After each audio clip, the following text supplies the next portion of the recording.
It's time to wake up and let the weirdness begin. It's the KVJ Show to start your morning. Kevin is the host, and his skin pigment is whiter than Casper the Ghost. Virginia sounds like this. Nickname Vicious Beast, so don't get her pissed. Jason talks like a spaz, and he'll have to talk about Bigfoot and stats. So get ready, here we go. You're listening to 97.9 with the KVJ Show. Yo, hello, and welcome. You are with the KVJ Show. Broadcasting everywhere at 97.9. Also on YouTube, onto the KVJ Show, and streaming on that 97.9 WRMF app and at WRMF.com, where actually you can go and keep listening and win a lovely little beach vacation getaway to Clearwater. It's a beautiful thing, so just keep listening. Put in that time. Start right now. And then by 4 p.m. today, you'll have an entry. Clearwater. I'm not sure I've ever been over on that side. Oh, it's beautiful. Clearwater is fantastic. Okay. Yeah. Clearwater and Naples, my two parts of Florida I got to get to. Okay, yeah, you should. Yeah. Naples, they're both a little bit more sleepy, but Clearwater is beautiful. Naples, I love as well. Haven't been to the beach there as much, but Clearwater is fantastic. We had a lovely little family trip over there one time, stayed on the beach. It is beautiful because, you know, right there on the Gulf, they got the amazing white sand. Oh, it's just cooler on the toes. Virginia's just everything's more special about it. I had a trip going to Clearwater, and it got canceled. You know why? Why? Because my baseball team lost the tournament. Oh, man. Beaches are for hitters. Next stop was that area, and we didn't make it. We were devastated. Oh, man. That's rough stuff. Sorry to hear that. Yeah, still holding on to it. I was 16. You do that stuff. Oh, you do. You do hold on. Got a quick little shout out here, actually. What you got? Who you want to shout out? It's Boca Little League Baseball. They sent us an email. They are doing very well. It says, can we get a little shout out for the Boca Raton Little League Senior Division All-Stars? They won the district and sectional titles. They then won the state tournament, which included the top 8 teams in the state. And now they advanced to the Southeast Regional Tournament. Wow. Where they're going to be representing Florida to compete against Georgia, North Carolina, South Carolina, Tennessee, Virginia, and West Virginia. And the winner of the Southeast region competes in the Senior League World Series. The tournament starts tomorrow. Well, first of all, congratulations. That's not an easy thing to do. And when you start getting out of Florida and you're playing other states, things are getting serious. Oh, yeah. Good for y'all. Yeah. Did they make it to the beach and beyond? They made it to the beach and beyond. Yes. Way better than your team. Yes. Good for them. Yeah, they do a lot of baseball. I know my softball action was happening a lot over in Clearwater. That's why we would wind up there a good bit.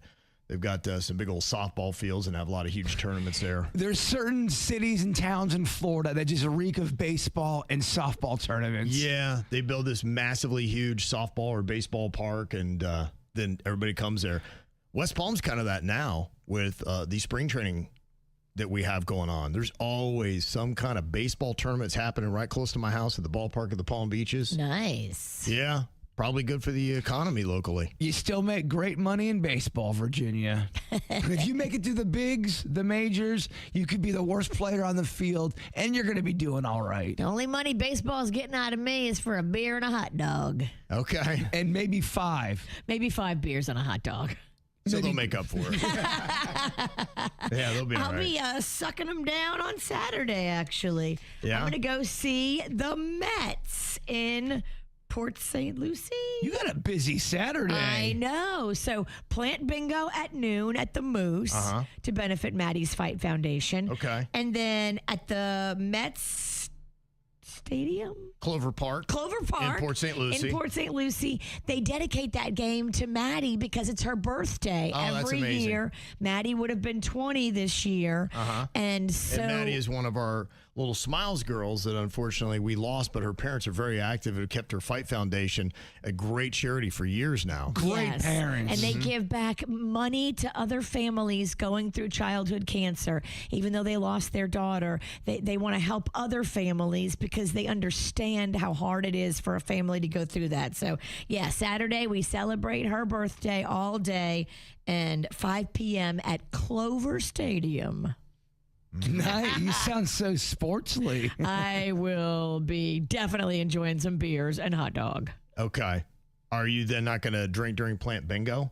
Oh no, I'll drink during plant bingo as well. Okay, so you're gonna start drinking at noon, and then the game is at 5. Well, I probably get there to set up at 11. Yeah.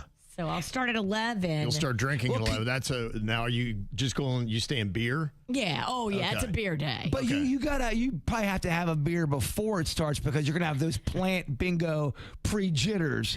I know what that's like. Well, I will when I get to the Moose, but not like on the ride there. No, not in the ride. Mommy needs a 9:30 beer in the car. That's not where we are. It's not the worst I've heard. Yet. Okay.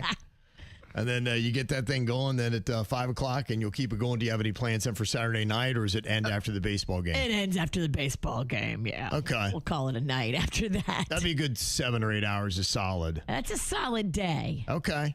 How much damage can you do in that time? Oh, the Raging Cajun? If you had to set, like, we were doing a poly market bet right now.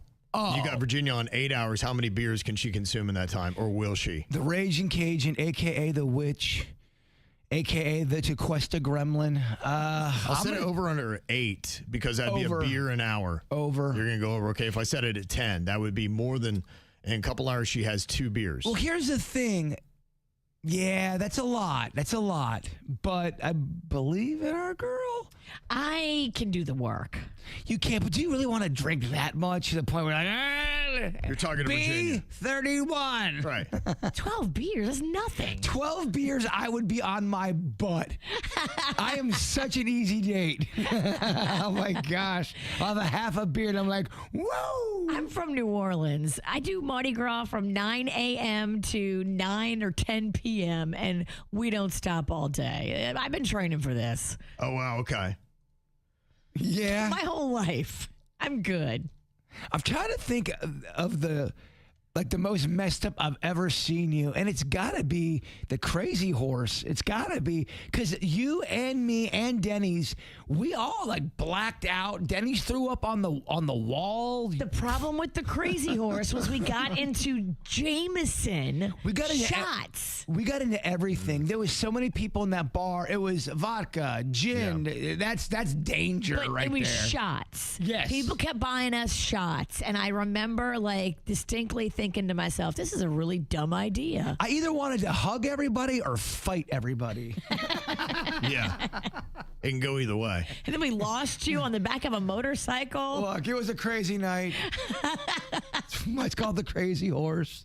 Okay, we got some early bets going on right now. How many beers does Virginia drink on Saturday? A majority vote, 64% are going for 11 or more. 36% say 6 to 10. And not one person has said under 5.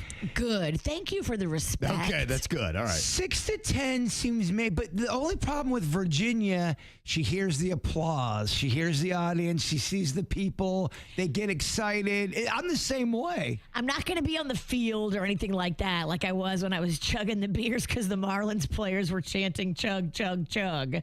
I'm not doing all that. The Marlins keep The your head Marlins in players started chanting chug, chug, chug, Right. and I'm like, I gotta chug. The Marlins are telling me to chug. You From might see the why they just dugout. had a 7-game losing streak. Keep your head in the game, Right. Marlins. Let's go. Hey, Dominguez, you're up to bat. Stop chanting. I mean, it's cool for you, but for the Marlins, let's get it together. A lot of people are having a lot of fun with some of these prospect bets that are out there. The poly market stuff that is going on. Kalshi and some of those sites are doing great. They're making us all addicted gamblers. Like the site where the guy that runs Trump's teleprompter was placing bets on what Trump would say. Well, he read the script. Right. Of course he's going to know what Trump's going to say. That's what he was betting on? Yeah. Oh, my God. Yeah. See, I Yeah. think there were a lot of people that were just really thinking their biggest concern was getting people addicted to more gambling. And that still is a viable concern to have about this. But what we're starting to see is now it's kind of like the tail is wagging the dog.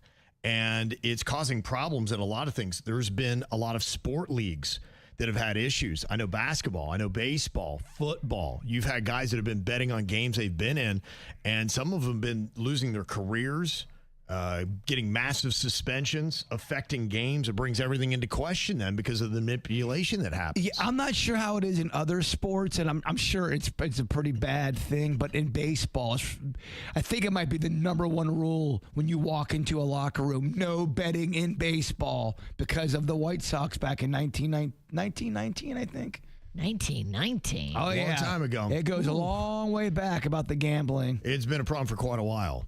So, yeah, this is kind of happening. And the one thing that they're saying, not just the teleprompter guy that happened in Trump's administration, but they're saying there are other professions that people are putting bets on. Some of them are natural disasters. Ooh. Like, it seems weird, and it's really kind of tacky. Like right now, like say you wanted to bet on Hurricane Bertha. You know, what kind of damage would it cause? I don't even know how extensive you can go on some of the bets. I think that one's going to be a tropical storm, right? Is it going to be a full hurricane now? Then you better lay down a bet. Oh, Yeah. Lord. You probably know better than I do on that one. But yeah, so all these natural disasters, things like that, you can put some bets on. But what they're starting to see that they have an issue with is you could actually place some bets on wildfires. Oh, I'm sure people will handle that well. You could bet on a wildfire, and then if you were a clown ass, start a wildfire. No, humans won't do that. We're pretty. We respect the environment. Yeah, it just seems like this is something that we launched on the world, like we're doing with everything in the technological age right now, but we don't have any guardrails on it. We don't really think through what this could mean. But I mean, it's clearly obvious within a split second. You can think of why you can't have people betting on wildfires, and you got to stop that, like right away. That can't even be an option. That can't. It can't be an option. Come on now. Yeah. Yeah, it's pretty wild that that's even something that they would consider. I mean, hurricane's one thing because you can't make a hurricane, but you can make a fire. And even betting on hurricanes seem weird, too. It does. It seems weird and morbid and creepy. Mm-hmm. Yeah. So I don't know when they're going to finally put some guardrails on it, and I don't know what else you'd want to bet on, but anything that could be tragic that then somebody could go out and cause and cash in on the bet. And they're trying to find all these little things where, all right, where is it that somebody might have some insider access? Because you can make so much money on it. And the story with Trump's longtime teleprompter operator, Gabriel Perez, was they had found that he made over $100,000 by betting on Trump's speeches through Kalshi. And you'd be like, I have a feeling the president's going to say this tonight, or he's going to talk about that, or he'll say this word so many times. Gun control and Iran. And the guy's already read the script. Right, yeah, or he wrote, yeah. Had something to do with writing, or he's right there seeing it go into the machine. That's crazy. So that's what they're having a hard time doing, is sniffing out these people that are manipulating all these prediction markets. Did he get caught because, like, by the fourth speech, he nailed it? I think he got too greedy. Yeah, that's what always happens. You take, you're like, I can take one more round, and that's when they get you. They have algorithms in that website that flag if you have the same kind of bets that you keep hitting over and over for big money, and they're like, wait a minute, let's look into this guy. Oh, he's the teleprompter guy. Yeah. I think there's always been a scam when it comes to this stuff. I think it was back in the day where, I forget what gangster it was, but he won the lottery twice. Oh, really? And you're going, all right, once is one thing, being a big-time gangster 2 times. Look, I think it's just human nature and money. When you put those two things together, and if it's not airtight, humans will find a way to manipulate it to cheat the system to get money. Right. Yeah, it's a age-old tale. Age old. Even in sports, man. Even in team sports. Yeah. You know, boxing one-on-one, I could see how it would be easier. Right. You know, someone took a dive. Yeah. When you start getting into team sports, it does make it a little bit different, but it kind of makes it look a little bit more obvious, too, sometimes. Well, where the basketball players got caught is you can bet on individual performances. And then that's what they were betting on. For instance, that they would only play so many minutes or have so many points. And if it went against it, it would be like a game they start in where they don't score 20 points. And one player goes in and takes himself out of the game 3 minutes in when he has 6 points. So he knows he's done for the day. He won't hit the 20. His buddy put $200,000 on him not getting to 20 points. His buddy then makes all that money, or they do it through a third friend. But they're tracking them down. They're finding these people in exact scenarios like that. And there's things in sports you can do that you kind of know really won't affect the game, but it can fatten your pocket. Yeah. If you're up by 11 runs and you know the bet is, I bet Kevin throws a curveball in the dirt. Kevin's going to throw a curveball in the dirt. Sure. It's not going to affect the game That at all. actually had happened. There was a pitcher that it was the same thing. It was you could put a bet on my first pitch, or it'd be a wild pitch or whatever, and he would go right out, get it out of the way. His buddy would make a ton of money, and then he could focus in on actually doing his job after he got his bet in. And it didn't affect the game at all. Wow. Not totally, yeah. It's not totally. Not totally. It's not 100% proof, but Right. there are times where you can come back really, from a wild pitch. Oh, yeah. Yeah. In fact, I saw like a couple months ago, I was writing out some of those poly market bets, things I'd like to bet on, and none of them hit.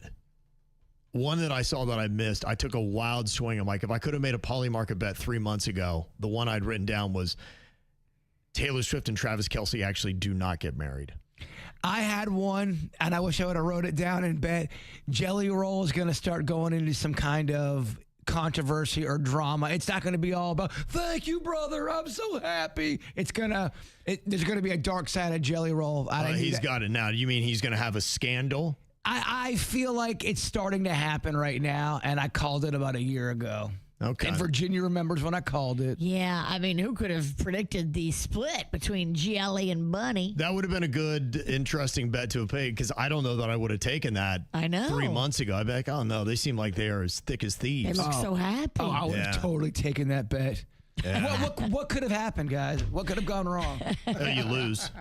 I'm saying in the relationship.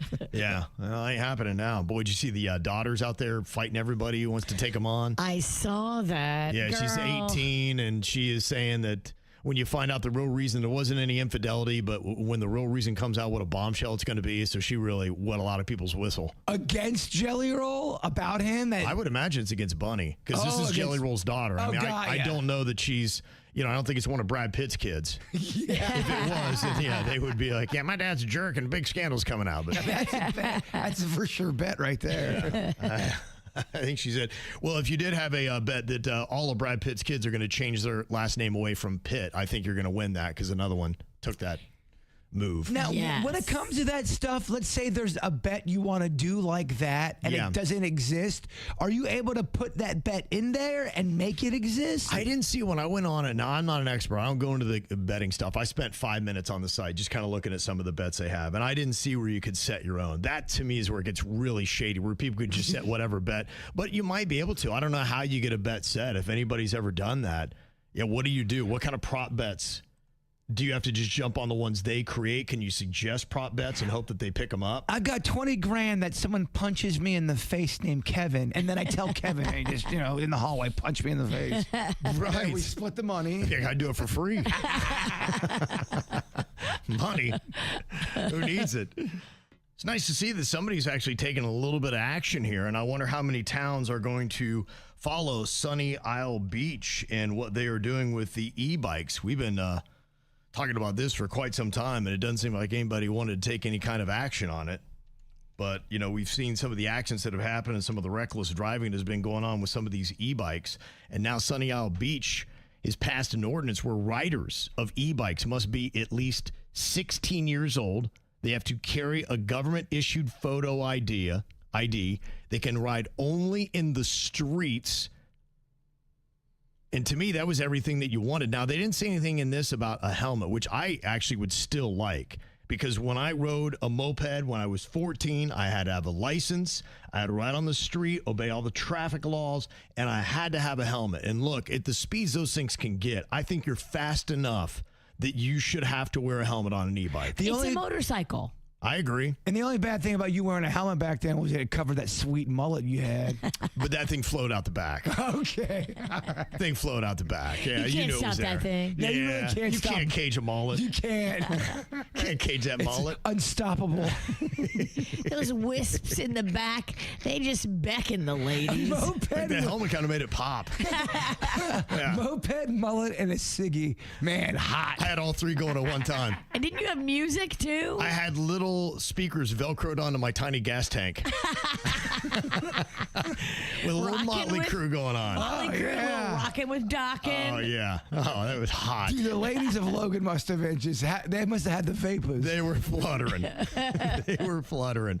So I love they're doing this, and they're going to be enforcing the rules with fines of $250 for a first offense and $500 for subsequent violations. I tell you what, even $250 would have gotten the attention of a 14-year-old Kevin if I wasn't obeying the laws. Amen. You know, so I love that they're doing this. I hope other communities pick up and do it, because there's many things in there. Just it seems like a no-brainer. Now, the age of 16, that is the one that maybe I would debate. Do you think 16 is too old? Because 16 is a car, and that was what was awesome about having the moped laws at 14. That was, in a sense, your bridge to being a licensed car driver, is that you would have to learn the rules of the road to get your moped at 14, and then that would carry you. So you would be able to have a little bit of freedom until 16. That's the only thing about this I'm not sure I love. I think I would license it to 14, because I don't know if that's realistic to not allow kids in Sunny Isle Beach ages 14 and 15 to not ride e-bikes. Because according to this, I bet you can't ride anywhere, right? Well, they want you to have a license, so when they pull you over, you're old enough for a license. And But you can be licensed at 14. We were in Ohio. I had a license. Yeah, I'm not sure. I went to the I don't think you DMV, can. took a test and everything. I don't think you can here. Well, then Florida, get with it, because we were doing this in Ohio in the 90s, in the late 80s. I'm not sure 14 is the right age. I'd like you to be a little bit older to be on the road, to be quite honest for with an you. e-bike.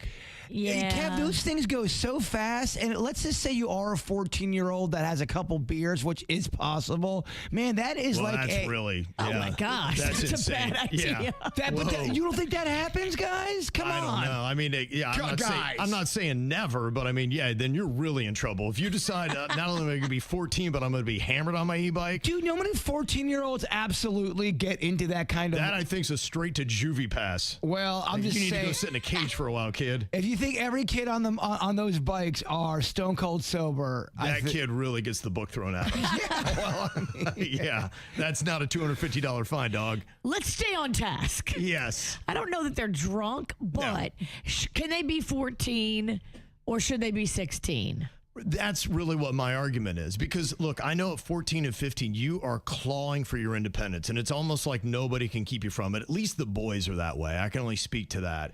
And I'm going to be like, I am going to be out there riding it. To me, I would rather have a kid have a path to do it the right way, because when you don't allow a legal path, they do it the wrong way. What about regular bicycles? They can still have that at 14. They can, but there's something about being able to have that e-bike that does seem to open up your freedom a little bit more. Yeah, regular and then bike. your friends will have it too. Sunny Isles Beach is a retirement community too. They probably don't want anybody under the age of 16 even stepping foot on the land. And to me, a regular bike don't compare to an e-bike. You're right. It's way different. It is, but I think like there are options in Sunny Isle Beach if you're 14. You can get a regular bike. Mm-hmm. Yeah, of course. I mean, they're not saying you can't have a regular bike. I think anywhere you can get a regular bike. Regular bikes are fine. Yeah, we're just talking the e-bikes. That is what they're going to be regulating. They don't care about 14 and 15-year-olds in Sunny Isles Beach. No, you're right. But, you know, if we're adapting this to be used all over South Florida, and I hope that other municipalities are going to be looking at what Sunny Isle Beach is doing, saying, hey, you know, that's a good idea, because it's just, this is one of those things that I don't know why more communities aren't really acting on this and laying some groundwork, considering how many fatalities we've already had and how dangerous it is. And I talked to so many parents, and they all agree. They're like, yeah, why don't we regulate this thing already? Because even people who don't have kids, you don't like getting mowed over on the sidewalks. And that's what I'm saying, where if you don't have 14 and 15-year-olds licensed to use them on the street, they're going to take them right back on the sidewalks, and they're going to be mowing people over. And they've done that. There was one guy got mowed over, an old dude, and they killed him because he fell. You know, old people can't fall, and that's kind of what happens sometimes. That's where 14 and 15-year-olds will be if they can't have a license on the street. Well, I'm letting people sound off, as you always can, on YouTube. You can go there right now. Look for the KVJ Show. Subscribe if you are there and click that like button. We'd appreciate it. Now, right now, a majority of people like the 16 and over. 62% are going that age.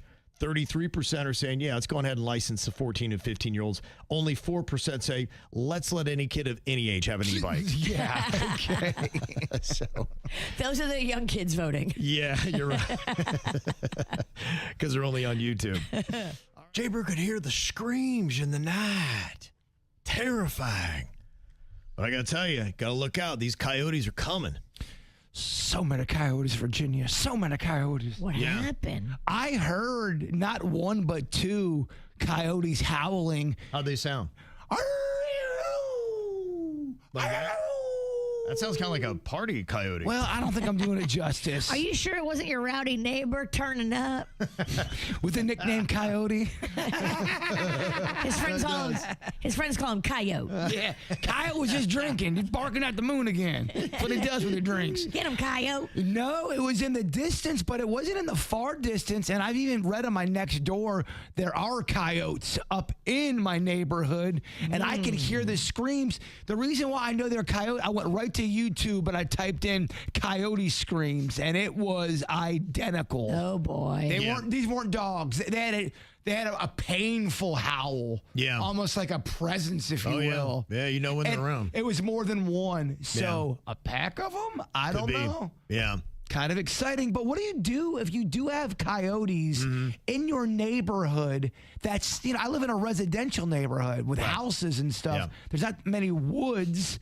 What do you do? Are they running in people's backyards? Well, you bring in your outside cat, that's for sure. Yeah, it's true. And your Don't have your fluffy dog running loose in the yard. dog, baby, anything that's small, they will snatch that thing up. I don't know if they snatch babies. They snatch babies? The ones out in California do. They've been known to snatch kids. Absolutely. Dingo ate my baby. Right, I know. I saw it. I remember there was a joke in the movie.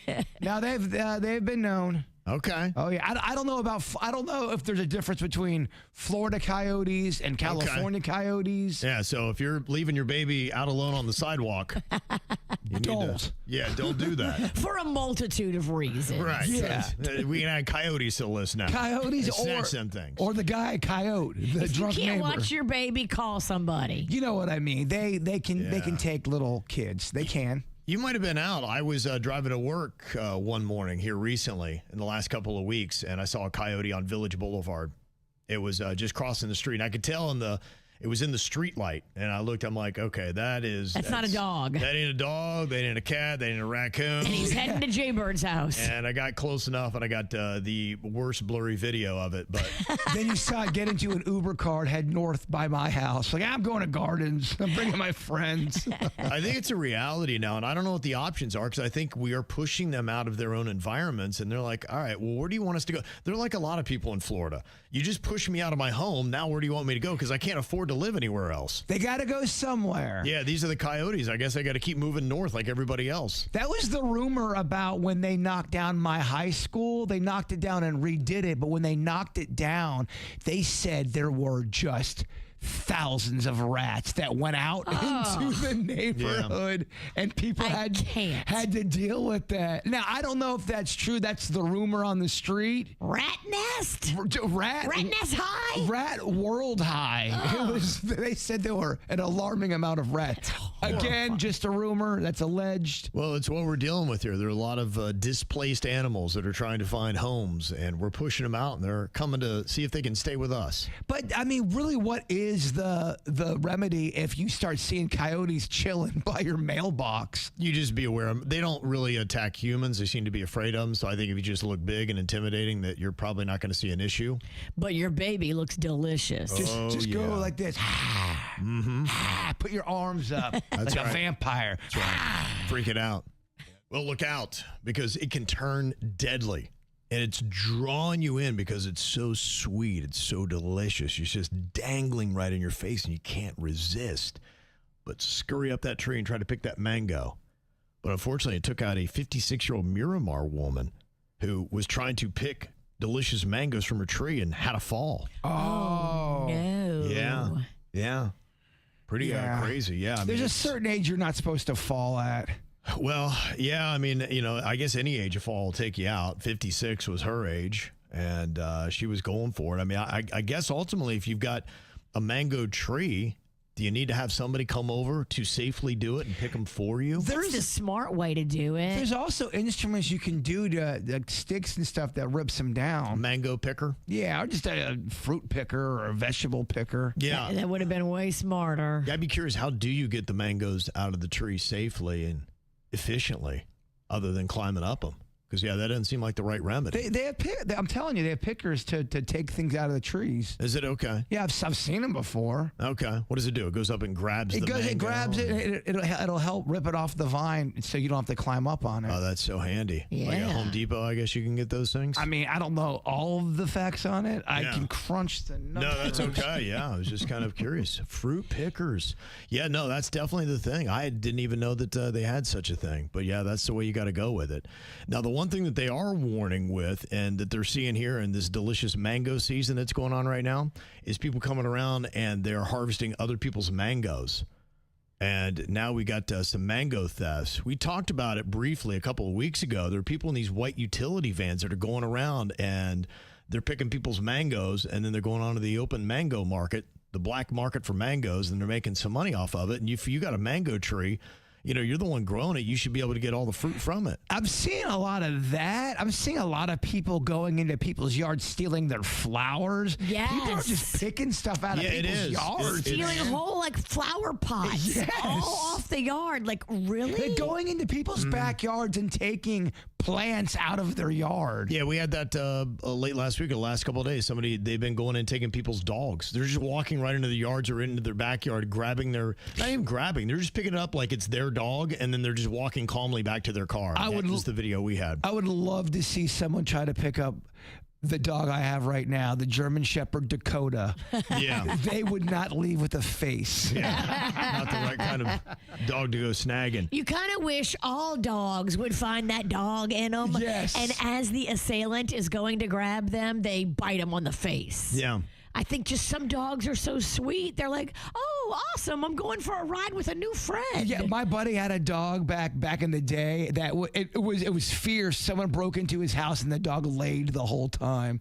Didn't do anything. Damn. Just kind of a reminder, at least in Miami-Dade County, it is a crime to go around and pick somebody else's mango. Even if that delicious fruit is hanging over a sidewalk and it's right in front of your face, if that tree is in somebody's yard, that's still stealing, and you could be looking at a fine up to $200. Yeah, Damn. because it's not your mango. You can't. Right. You People are can't. trying to justify, and they're like going, no, when it's in the sidewalk, that's anybody's game. They're like, no, if it's attached to the tree in somebody's yard, that's still their mango. Gotcha. At that point, I'd be like, just take the mango.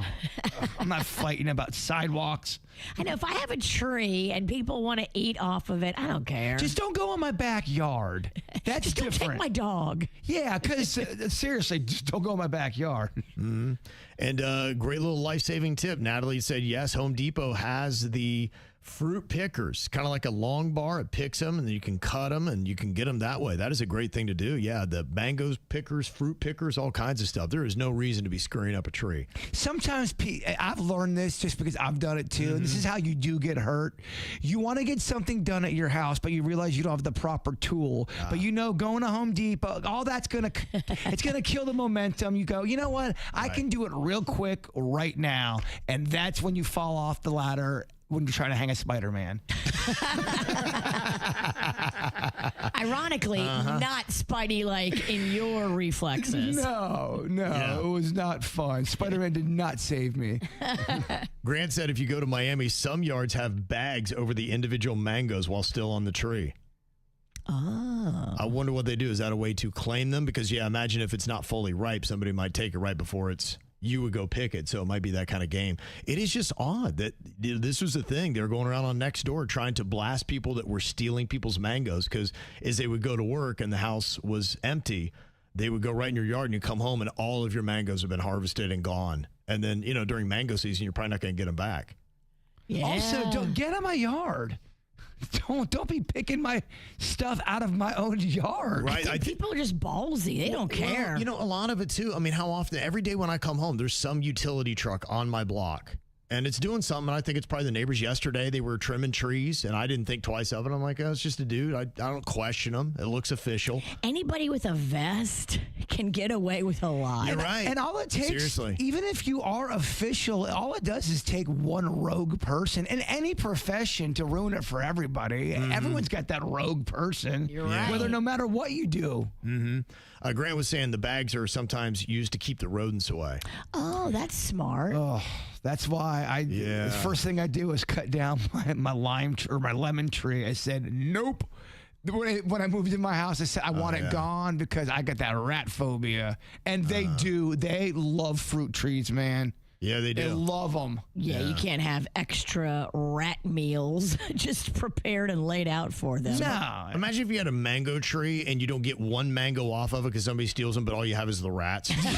Exact. You have a rat tree. How mad are you, man? It's the KVJ Dirt of the Day. It's the KVJ Dirt of the Day. Virginia, take it away, because you know we need that Dirt of the Day. This Dirt of the Day is brought to you by my favorite closet people, closetsbydesign.com. Heartbreaking story about how when Malcolm Jamal Warner was over in Costa Rica a year ago vacationing with his family and his wife, he drowned in one of those rip currents and left behind, I guess, a lot of unfulfilled promises. This according to a lawsuit that has just been filed by his widow. Now she, the widow, is suing his mother, Pamela. So Malcolm Jamal Warner's mom, Pamela, is the trustee of the Warner Family Trust. And that is where I think all the money is. And it's supposed to be able to be for his kids for the rest of their life, to take care of them. And I'm sure make sure that their school and everything like that gets paid for. But the wife, Tanisha, is saying, look, we had a prenup.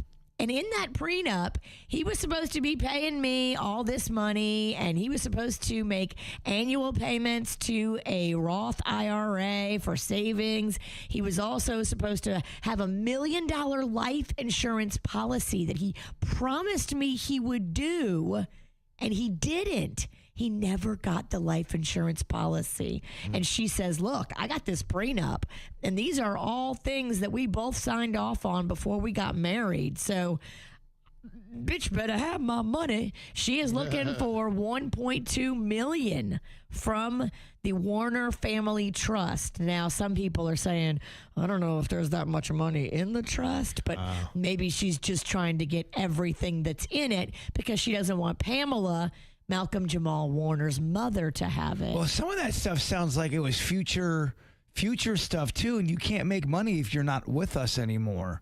Right, but this is like the $1 million life insurance that he promised he would get, and he never got. But I think isn't that the way it goes? If you didn't sign it, you can't make a dead man sign a prenup. Even if I know he said he did sign the prenup. Oh, he did sign it. He did sign the prenup saying he would have the $1 million life insurance.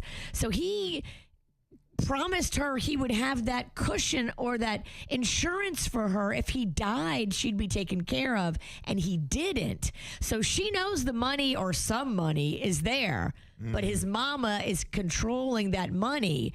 And she is saying she is owed it because he never fulfilled his promises in the prenup. So that will be very interesting to see. I'm sure this is going to take years of fighting in court for anybody to get any money. But what will the court say about the broken promises in the prenup?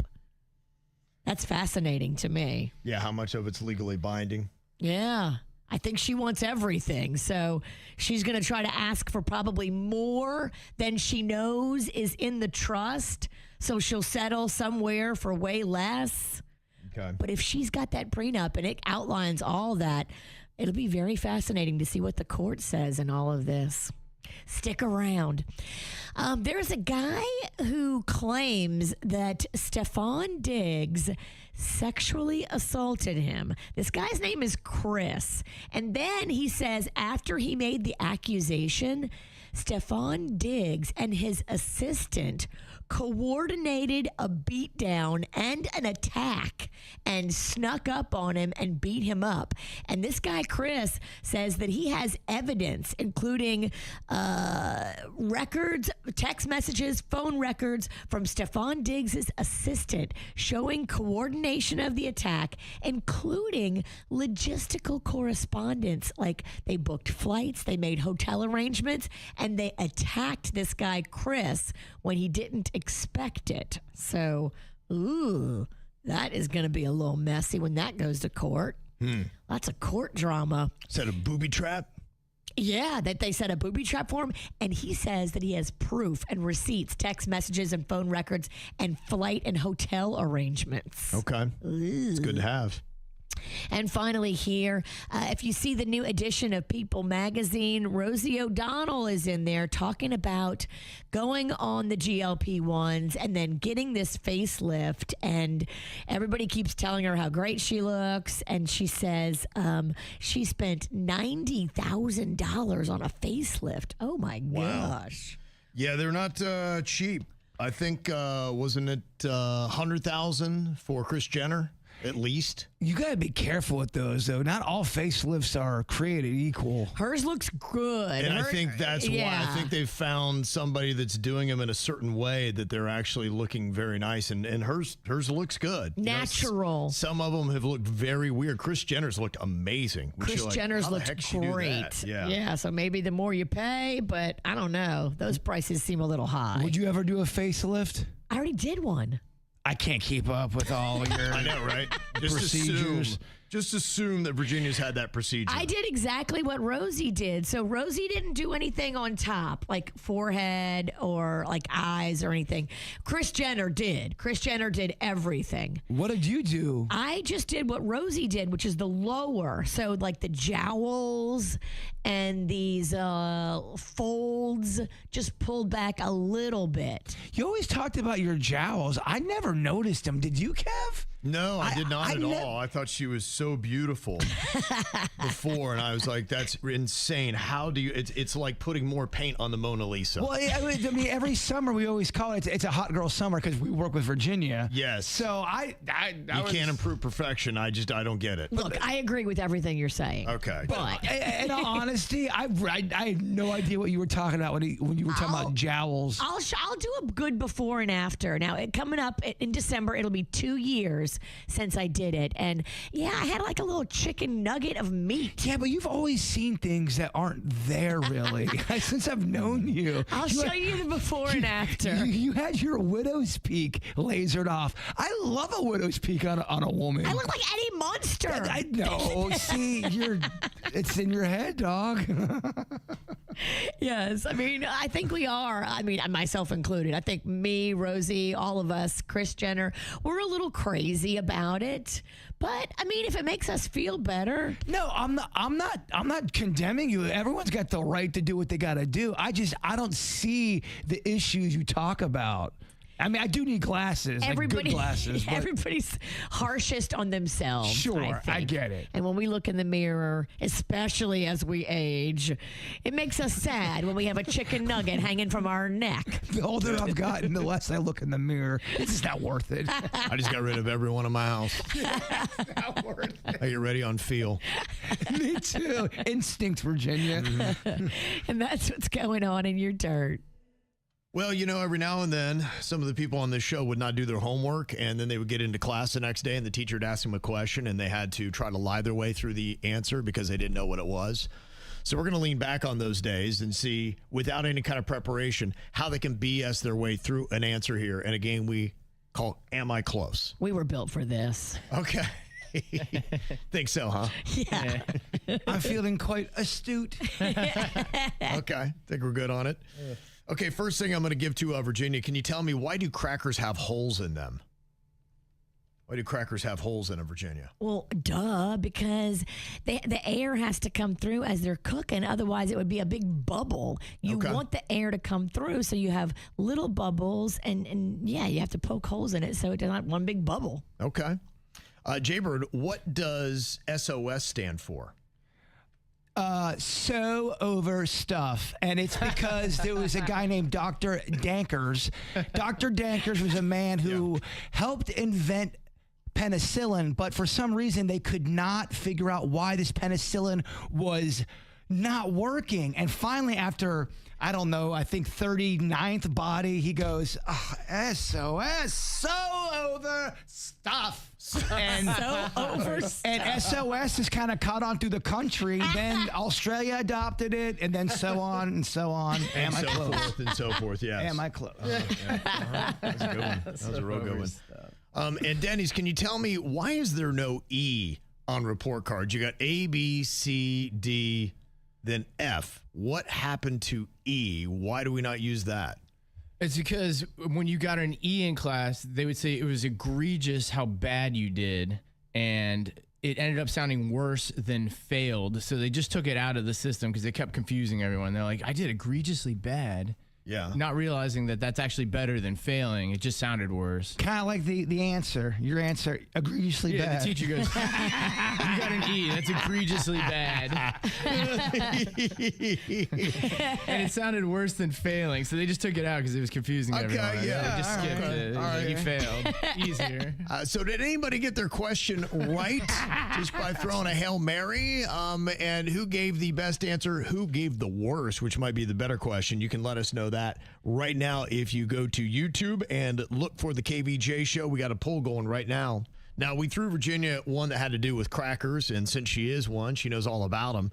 I said, why do they have holes in them? And she basically said to prevent air bubbles, and she got it correct. Now, you knew that, I assume, Virginia, before on why crackers had holes, or did you just take a lucky guess? I mean, I kind of took a lucky guess, but it's kind of like a cooking thing, too. Uh-huh. If you bake something, sometimes you got to pop a hole in it. Okay. Otherwise, you get a big bubble. Got to pop that hole. Yeah. If you want to make sure they all look the same, you got to pop that hole. So you passed it. The teacher doesn't look at you weird. They're like, okay, Virginia did her homework. That's good. Yeah, but the other students are kind of like, goody-goody two-shoes. Yep. Get the hell out of the classroom. Yeah. Now, we asked Jbird, what does S.O.S stand for? And, boy, it was some kind of acronym that you'd had. So over stuff. Threw a name out there as well. I would say a different word, but we're not on the podcast. Yeah. Well, S.O.S is used for Morse code as a distress signal with the dots, dashes, whatever it uses in there. And it's used to request urgent help during a life-threatening emergency. But the crazy thing about S.O.S is that it doesn't actually stand for anything. A lot of people will say it says save our souls or maybe save our ship as backronyms, but originally it really doesn't have any meaning. It's just, it is what it is. S.O.S just means we in trouble, y'all. Does anyone ever shorten it instead of going S.O.S? Sauce! Sauce! They sauce! would, yeah, they might actually bring you honey mustard. So that could be confusing. What do you mean? You're yelling for it. And then we asked Denny's, why is there no E on report cards? It goes A, B, C, D, and they skip E and go right to F. Did anybody know the reason for that? Egregiously wrong. Yes. That's what Denny said. It's egregiously wrong. Well, what it was a 5-point grading scale made the most sense. That's what they wanted to stick with. But having the letter E stand for fail didn't really make sense. Because I remember they would give out E's at one point. Yeah. Like around third grade, they changed it. And E meant excellent, which was the best you could get. Yeah, and that created the confusion because like going, yes, I got an E. And they're like, no, that's bad. Like, well, why? Because E's for excellent. They're like, no, it's for failing. You're like, well, why don't you just use F? They're like, yeah, you know what makes more sense. F, fail. Yeah. So that's how they kind of wound up skipping E because they thought it meant excellence. Now, the person that had the worst answer was not Denny's. It's definitely me. It was Jbird. Although I don't see how you guys can say that's the worst answer. 'Cause that thing was fire. But Virginia, who was right, had a lot more votes than Denny's, who was completely wrong. So do we give an E out to the audience? It's not going to make sense, y'all. It's KVJ. That's the way we do it. We all got them. Random, strong opinions. We just want to hear yours. You can text them into us right now, 877-979-WRMF, 877-979-9763. One person who texted in must have been seeing Virginia getting up on her shake plate that she brought in here, which apparently is going to revolutionize her body. Oh, yes. It's going to drain all my clogged lymphatic stuff. And it's supposed to help with lymphatic drainage. And Is she close? I just kind of, am I close? I kind of just like the way it feels. You do? Okay, you just like that vibrating thing. I do. I think it feels neat. And I don't know if it's doing anything or not, but my girlfriend swears by it. Yeah. I'm going to give it a month. I'm going to do it every day. So when you're doing lymphatic drainage, what are you draining? So you're puffy and you hold on to fluid, and if you drink a little bit, you get a little puffy. It's supposed to help all that. You drink water, you get on the shake plate, and it flushes everything in your lymphatic drainage Just system. shaking yourself, huh? Just gets all that goo, and what does it take it down to your ankles? I think you where does pee it go? it out. Oh, you do? I Takes it think to your so. bladder. You think so? Think you do? That's what I was told. By who? The guy down the street? How much research did you do on this before you laid out $100 for it? Little to none. I was going to say, all right, yeah. All somebody has to do is just tell me they've tried something and they love it, and I will try it. You're all in. I believe real people. Okay. But do not eat frozen food, Kevin, because it's covered in chemicals. Right. I hate frozen food. It goes against everything I believe in. Well, their text here for the Random Strong Opinion says, owning a treadmill is just expensive optimism. Yeah, if you don't use it. If you don't and use you can it- just fill in the blank. Owning a shake plate is just expensive optimism. If you use it, it's worth it. But majority Owning of it. people don't use it. Yeah, you feel like, okay, well, since I paid so much money, something good's got to come out of it, right? Panda got this shake plate for me for my birthday. I brought it in here so everybody can use it. I heard Jbird, a little curious mouse, during a commercial. He was like, oh, maybe I should try that thing. Get on it. On Monday, I said I wanted to do it. I said I wanted to do the crane kick from Karate Kid. Don't do that. Well, I don't want you to fall. I won't do it yet. He's But gonna- I got clear to my hip, and I'm ready to kick. Let's break the other hip. Yes. Another Random Strong Opinion says, people who say, you know what, we should hang out sometime, never mean it. Oh, I do. I say that all the time. If you're lying, you do not mean it. I do. Every time you mean it. I can't tell you how many bands I've joined when I've been drinking out at an event. Yeah, man, I'll join that jazz band. And the next morning, I don't even like jazz. Raisins ruin everything. That's not true. I used to be a man that thought that way. I've changed my perspective. Cookies. I don't mind Love them. it. Oatmeal cookie I with love 'em. raisins. Yeah. Okay. Bread pudding. Hot bread pudding with raisins and like a rum sauce on there. Oh, I love that rum sauce. How about a salad? Honestly, not bad. I've changed my perspective. I don't think you should overdo raisins, but they have a place in the world. I'd prefer a craisin, which is like those little cranberry raisins in my salad. Oh, of course. It's annoying and pretentious. You can't just get a raisin, can you? I think maybe they should change that opinion to only old people like raisins. Well, I remember how much my grandma and grandpa loved raisins. I was like, that's like old people candy. because it regulates them. It makes them. Ah, yes, the prunes and the raisins. They would eat oatmeal, and my grandma explained it to me like raisins were fancy. There was an upcharge if you wanted to get raisins added to your oatmeal. So it was like, oh, she got raisins. Damn, girl. The thing that's replaced raisins for the is apricot. Get your apricot and get out of my house. I love apricot. Of course you do. Of course you do. If I hate it, you love it. That's how this works. Not even on purpose, like just organically. If you love it, I hate it. If I hate it, you love You it. get down the apricot marmalade? I would absolutely get down on that apricot marmalade. When is your 90th birthday? Yeah. I like them best like dried. Oh, they're still like leathery. Okay, got a whole bunch of random strong opinions here. It's okay to leave in the middle of an event if you don't want to be there. Depends. Well, if you're getting paid, no, you have to stay Yeah, there. if you're getting Believe paid, me, I've no. done that before. You don't get paid. Yep. It depends how many feelings are going to get hurt. You really you have to assess every situation differently. If people are depending on you, no, you should not leave in the middle of an event. Yeah, if it's, I don't know, It's like your kid's birthday. birthday. You should not leave. And trust us, we know you want to leave. Dogs are not fashion accessories. They're not fashion. I hate when someone buys a dog just to look cool on Instagram and then they don't take care of their dog. Yeah. And Well, of course, we hate anyone that doesn't take care of their dog, but that's what they do, though. They use it as an accessory, and they don't can still take care of it. Well, yeah, I'm saying a lot of people use it as an accessory, and then they don't take care of it. Is what I'm Nobody saying. wants that. Well, yeah, that's my. Well, what if they use it as an accessory and they take care of it? Like Paris Hilton. Remember when she had that little Tinkerbell dog? What happened to that thing? I think it got snatched by a coyote. Or is that Jessica Simpson? Or did they both get They coyote? both got snatched. Dang. Dang. Need to watch your dogs a little better.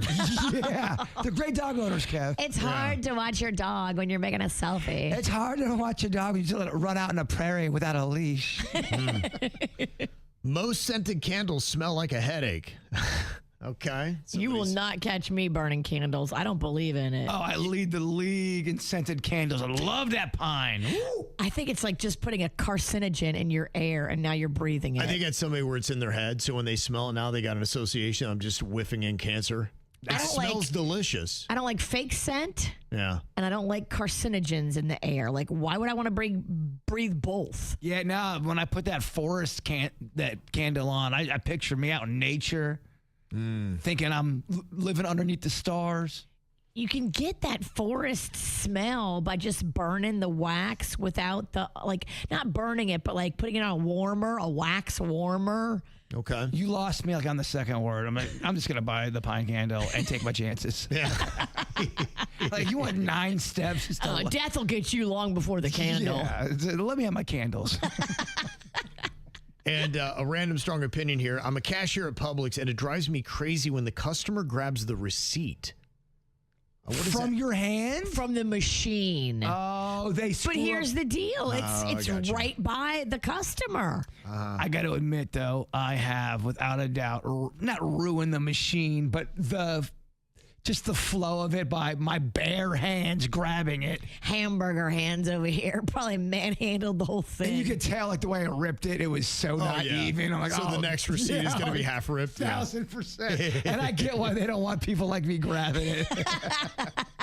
Not a gentle touch. No. And another random strong opinion says air fryer people talk like they've joined a cult. I mean, the air fryer is pretty damn cool. Dude, it rocks. Then call me a air fryer cult member. Panda wants to upgrade ours, so we got a little bitch air fryer. It's like small. He wants to get us the big dog, like my sister has. It's like big as a microwave. Oh, wow. And you pull out that basket and you can put way more stuff in it. The way mine is, you can only put like 7 or 8 chicken wings. Do we even need ovens anymore, Virginia? Yes, we do, because the oven does serve a different purpose. All right. We definitely need ovens, but the air fryer, it cooks certain things better, especially heating up old things like your French fries. Yes, It's great for that. It's great for reheating. Right. It's great for quick, but not soggy. How the microwave will take your bagel and make it weird. You put that bagel in the air fryer for like a minute with just a little butter on it, and it's perfection. Have you ever eaten a frozen pizza from the oven compared to the microwave? It is a different kind of game. Microwave pizza, you should be throat punched. That's how we grew up in Lake Park, dog. Well, now we know better. We do butter. No, the Lake Park's still in this, dog. You need to get that air fryer pizza and do the trick that Rocco does. You get the crust and the top of it completely wet. Then you put it in the air fryer. It makes for the perfect slice of pizza. Oh, I have an air fryer. My girlfriend uses it all the time. She's made me a believer of the air fryer. I'm just saying, if I'm alone, the microwave is there. It's looking Calling good. your name. Oh, yeah. I love pressing those buttons. If you could only have one, Virginia, what would you choose between an oven and an air fryer? Oven. You go oven. Hands down. So it goes in this order. I need oven the most, then air fryer, then microwave. I'd be okay if we got rid of the microwave in my house, because I think it's bad for you to be near it. Yeah. And I think it's bad for you to cook food in it. I think speed cooking damages the molecular construction of your food. What research have you done on this? Look it up. Japanese people really believe that fast cooking is harmful to your food. So that's Fast cooking is not good for our food. Okay. that's what you have to look up. Okay, we need Japanese people to call and confirm. Yeah. If you can speak English. That'd be great. And I imagine you can if you're listening right now. Since I was a kid, I love putting something in the microwave and then watching it melt. That's how you're going to get brain Oh, damage. they've been saying that since I was a kid. Oh, don't sit too close to the TV. Oh, it's bad for your eyes. Don't How are your eyes? Don't have solo time too long. You're gonna go blind. I'm still seeing. I'm still How are looking. your eyes? I'm old. They go. When you get this old, your eyes start to go. It's nothing to do with the microwave. I don't know. I asked people what they would rather choose if they could only have oven or air fryer, and it's a 50-50. Wow. Yeah, that's how popular the air fryers are now. People would be like, yeah, I could maybe give out my oven for that. This is probably the best year for Hollywood movies in the last 10 years. A pandemic derailed movies to the point where they thought we were going to watch every single movie from now on in our homes as they released it. And then you've had these huge movies that have been coming out, some of them even low budget movies that have been doing great in the movie theaters themselves. And then they launched Christopher Nolan's The Odyssey, which was filmed on IMAX cameras, and it is amazing. People are watching in IMAX theaters, and they cannot show this thing enough because they're selling out every screening of it. I know you probably don't know the stats on this, but I do wonder, all these movies that are being so successful in the theater, Yeah. are they only available in the theater, or are they also available on the streaming thing? And if they're only available in the theater, that kind of shows me that strategy doesn't work for getting people in the theater, where you stream something and put it in the theater at the same time. Yeah, I think what most of them are doing, what I'm noticing now, is they get them into homes fast, but it's usually 3 to 6 weeks afterwards. Because there have been some movies that I've been waiting on that were brand new, and I'll see them. They're already in queue if you go into your like Xfinity or however you get your movies. It's coming soon. Yes. And you can mark them that you want to watch them. And it's smart. I think their plan is really smart now. And I think they kind of wait on that because they don't even release a date when it will be launched. Because I think they're watching to see what it does in the theaters. And they're like, let's take our big hit there. And then they've done studies. They realize when it tapers, people will now you get the secondary market, where you have the diehard fans that go see it in a theater. You then got the secondary market of people only watch it at home, but then let's charge them for the whole movie. They will. That's what they do. $20 to $30 if you want to watch it. $30, they can kick rocks. As soon as the second Top Gun came out, as soon as it was out and available, you could not rent it for less than $30. Damn. Yeah, right. Yeah. So I think it was rent it for $20 and own it for $30, or it was something very high. Not today, Maverick. But then they realize that's the secondary level of fandom. And I'm sure they probably have this all graphed out. And it's probably is a sliding scale that works for every different movie. I'm a third level hooker on that one. And then the third level, then you'll get that at the regular $5.99, Yes. $8.99, whatever it might be for that rental. That may be, depending upon the movie's success, 2 months later is when you can do that at home. Having young kids, too, probably gets you in the theater more than you're... Like, I don't have kids, so I'm going to go, I'll just wait. But if Rocco, your son, wants to go see the Minions and it's only playing in the theater, you're going to the theater. And that's all I've seen recently, and it's kind of annoying. Minions and Monsters and Toy Story. That's what Denny Like, I want to go see a good movie. Denny says, he goes, dude, all I watch is kid programming. I want to go see those movies that did really well, that were like low budget. Wasn't there 2 of them? Yes. Back to back? Yeah. There were. I want to go see Backrooms. Backrooms and...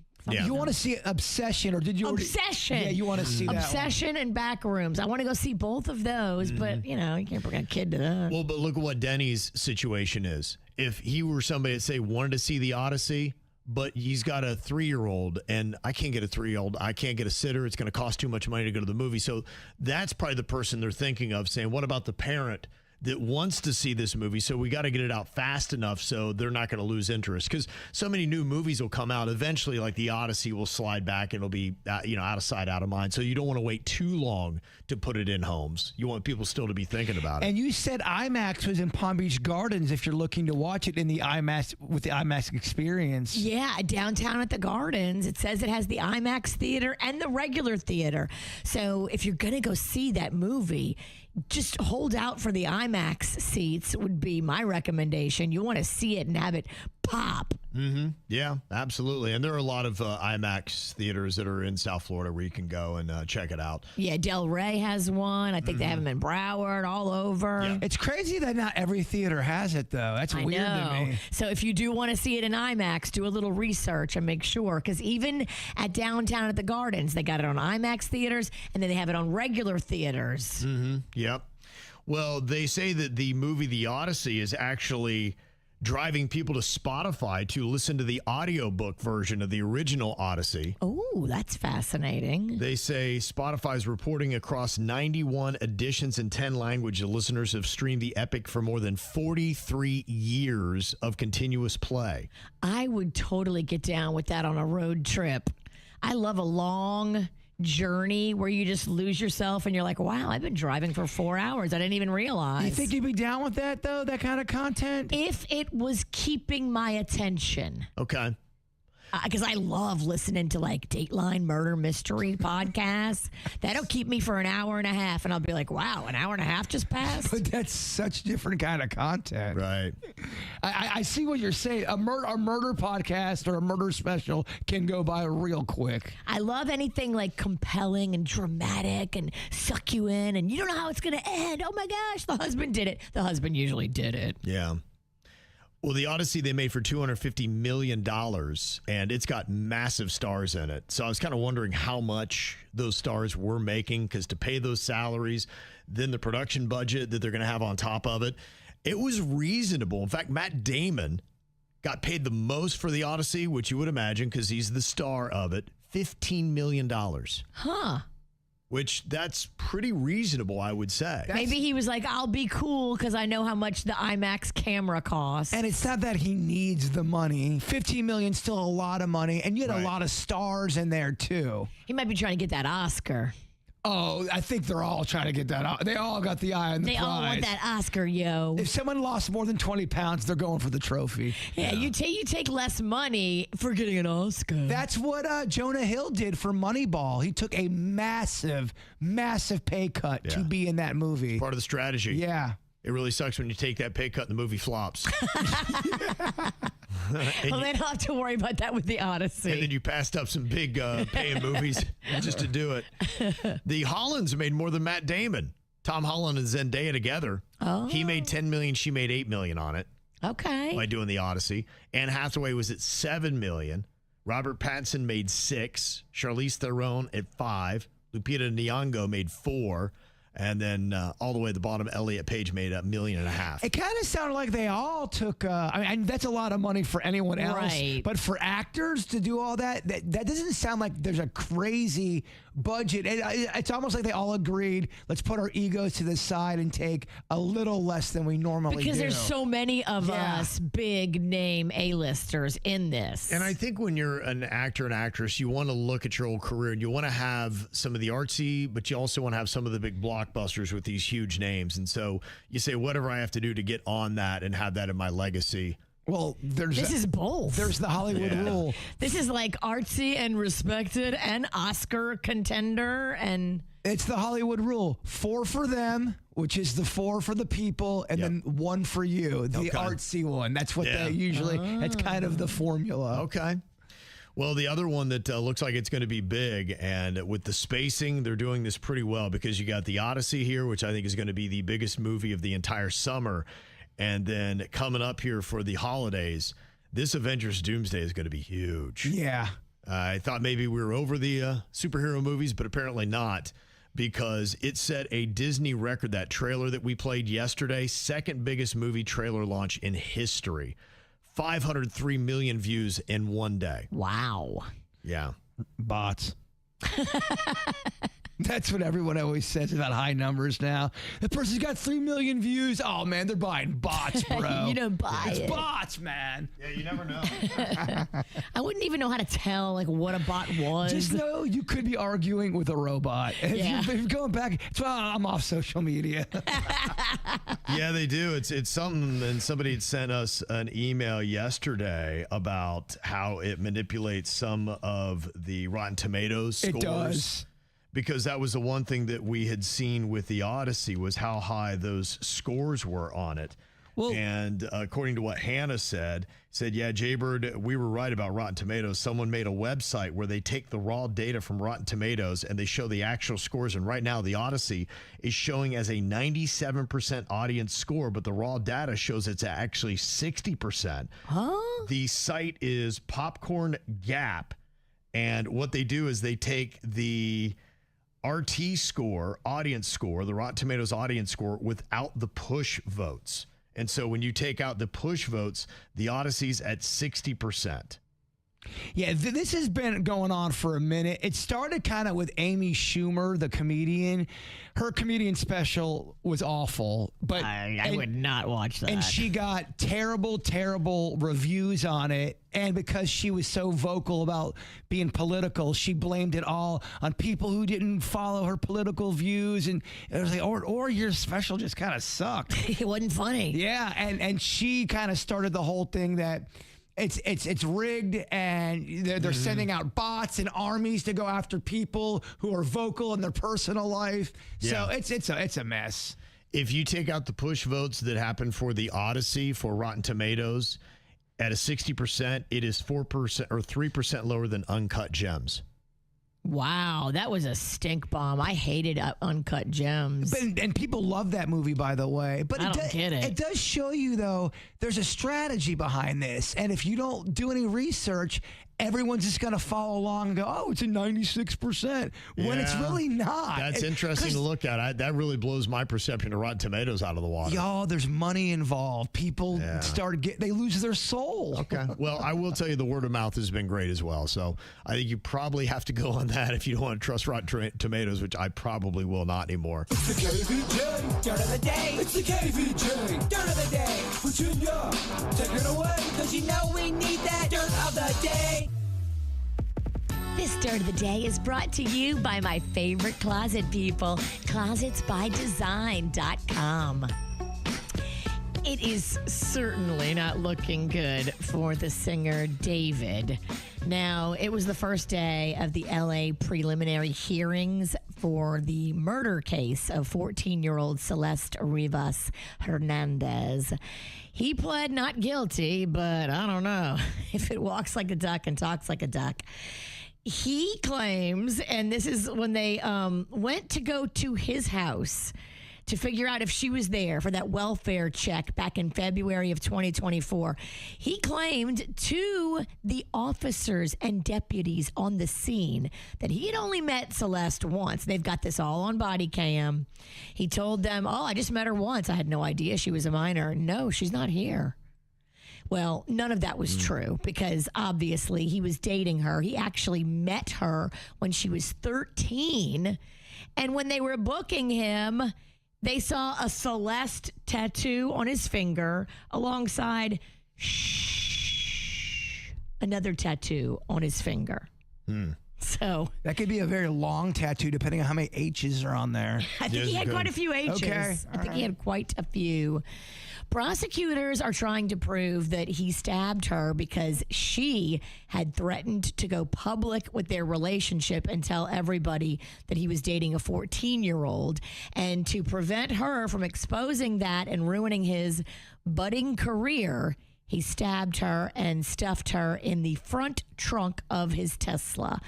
That's what they are trying to prove. And so they showed pictures of the Tesla in court yesterday. And it wasn't good. And they showed orders where he had gone online and purchased chainsaws, a body bag, an inflatable pool, a murder kit, basically. How much more proof do you need? Thank you. I mean, he didn't even try. I mean, how much of a cavalier a-hole are we dealing with here? But here we are. So he is saying he's not guilty, and the evidence is surely going to say, yes, we're going to move forward with the trial. Yeah. Sad, just so sad. Her poor family was in the court, like, ugh. Yeah, no, it's tough. Awful. It is awful. tough. And I'm sure he thought he was so smart the whole time he was doing it. He's like, oh, they'll never get me. Oh, he did. He thought he was a slick daddy. Yeah. Meanwhile, you've got a tattoo with her name and shh on your finger. Yeah. Ugh, you're gross. In other news, it looks like, Kevin, you mentioned it earlier. The Pitt kids are Pitt no more. I think the last of the Mohicans, Vivian, has filed to legally drop Pitt from her name. And now none of these kids, they're all just going by Jolie. No more Pitt. Yeah. That I'd love to hear, just that whole dynamic of what happened there, how'd it fall apart. I mean, two big, massive egos clashed. I think she probably said, all right, you want to make this ugly? I'm going to show you what ugly looks like. And she figured out a way to manipulate the kids into hating him, which I don't think is healthy in the long run. I understand that it was ugly and it went down, but I mean, you don't want to have a patched relationship when you're on your deathbed. Are you going to regret all this and go, man, we should have just patched it up and tried to make good and accepted Dad's apology and realized he was an alcoholic at the time? Well, I'm just wondering, like, what was that apology? What did it look like? What did he do initially? And then how much effort did he put into repair the relationship? Are the two questions I have. And my question, as soon as that fight was over and he was like off the plane, does he call Clooney right away? I doubt it. Is it Clooney? Is that his go-to guy, or is that just I don't know. Hollywood? Yeah, when it comes to hearts, or are they just kind of schmarmy friends? Exactly. Yeah, they're wingmen. Yeah. They're not like, bro, I had a big bad moment. You're not going to believe what just happened, bro. Oh my gosh, I ruined my life. I don't know if he calls Clooney for that. No, okay. And I don't know if you saw this crazy, sad story. So the little girl, Kaylee Hoddle, that was in the Godzilla movies, sadly, she was a passenger in a 1995 Honda Accord that apparently lost control on the road and then drove into a ditch. They're saying the car caught on fire, possibly, and unfortunately, she passed away in this fatal car crash. Oh my gosh. So Devastating. Is this the last story? Yeah, this is the last story. And on a sad note. Do you want anything else? No. Are you good? Between David and this story? Look, I don't write it. I just report it. I hear you. I hear you. It's a crazy, sad world out there today. And that's what's going on in your dirt. It's time for viral audio. Hey, you have beautiful hair. They can't hear me because they're listening to Kids Spot. We got weights and fit. There we go. I think it is kind of interesting how some bands or artists speak to you. And it just, man, every lyric, every note is just, man, it's doing something to your soul. And then you'll talk to somebody who is so emotionally affected by a song or an artist and talk to somebody else and like, huh? I don't get it. It's, I don't get it. It's like food. You'll play something for somebody and be like, that was the worst piece of crap ever. And you go, Right. this song bangs. It's amazing. Yeah, I It's know. like food. Yeah. I loved it. Oh, it was terrible. We all have different tastes. Ugh. Yes. So somebody kind of broke down here what it must sound like to people who just really are not Swifties and don't get the whole thing when the rest of the world's like, oh my gosh, Taylor Swift, she speaks to me and my soul. For everybody else, it might sound like this. Getaway car at the front of the bar. It's like, oh my God, get away in our car. Bad girl, red lips, stay out late. I'll be your best mistake. Waiter serves the rice and brings a little ice. Cause not so nice girls don't play nice. Whoa, oh, I hear an echo. This is a bunch of nonsense, basically. I'm thinking about being in a car, I'm going to a restaurant. Like clothes, like the menu at a drive-thru, kissing in the rain while the train goes choo-choo. Whoa, oh, I hear an echo. Loves a speed bump, gotta take it slow, or you ruin your alignment and you spill your Coke. Oh my gosh, so many Easter eggs in that song. Oh, let me guess. A man wrote that. If you don't get it, then you don't understand deep emotional songwriting. Whatever. I know a ton of women who cannot stand Taylor Swift. They're not only Swiftie not likers, they're Swiftie haters. She is one of the best songwriters of all time. Fight me. I'm just telling you from my experiences, there are people who are women who cannot stand her music. So to act like every woman loves Taylor Swift is a false statement. The enlightened ones do. Yeah, Exhibit A, Your Honor. Right, exactly. Right there. See, they think they're so Virginia clever. talking is my evidence. Yeah. Call this forbidden love. They want it, but they just can't go there. This has happened before. It's a age-old tale. But the big question is, why is it that you can't go there? Is it because your families don't like each other and there'd be some kind of big feud that's going on like Romeo and Juliet? Well, this one's interesting because everybody in this equation is family already, and that's what makes it forbidden. First cousins. Oh. They said in their email that they have fallen in love with their first cousin. Now, they said, hear me out. When we were younger, about 30 years ago, we both knew there was something between us, but neither one of us ever would say a word. He got married. I never did. Life took us in different directions. Then about a month ago, we're both at a family funeral. Later that night, we finally admitted what we've been feeling all these years for one another. And it was like this huge weight finally came off both of our shoulders. He's now divorced. We're both over 40. And for the first time in my life, I feel like I'm with someone who truly wants the same things I do and gets me. And I really believe that my first cousin is the person I'm supposed to spend the rest of my life with. But the problem, of course, is our family. We're all both terrified to tell them. I know how it sounds. I know that people are going to have opinions, but at the same time, I'm just tired of hiding this relationship. It's the only one that's ever made me genuinely happy, the thought of being with him. And I would hope that my family would want to see me happy, but I'm scared they're going to reject us or even cut us out of their lives. So if you were me, would you tell your family and hope that they accept it, or would you keep the relationship private and avoid the drama? I wouldn't get in the relationship. I would keep it private for a minute. And also, keep in mind, you just left a funeral, and so, like, that's very emotional, and sometimes people hook up after funerals all the time. It's a real thing. And then they regret it. And they're like, oh, what did I do? Because my emotions were so out of whack and I needed comfort. And I thought I needed to bone my cousin. And then now I'm like, oh, no. It's crazy. What a crazy world we live in. Grief sometimes can make you horny. Yeah. It's weird, but it's real. Well, I think you're looking for something to kind of fill a void. I bet you are. Yeah, and you're trying to get your mind off of something. A lot of times too, the after party or the after celebration of a funeral, the celebration of life. There is a ton of drinking, depending on what family you're or who it is. You better drink at mine. If y'all don't drink at mine, I am going to haunt you in weird ways. And then when you got people drinking a lot that don't normally see each other that often, weird things happen, my man. But here's the deal. If you guys are like feeling this and you've been feeling it since you were kids, like, don't tell anybody. Do it privately and let it ride for a couple of months like that. Don't be seen out together anywhere. If you're going to be seen out, go out of town and date.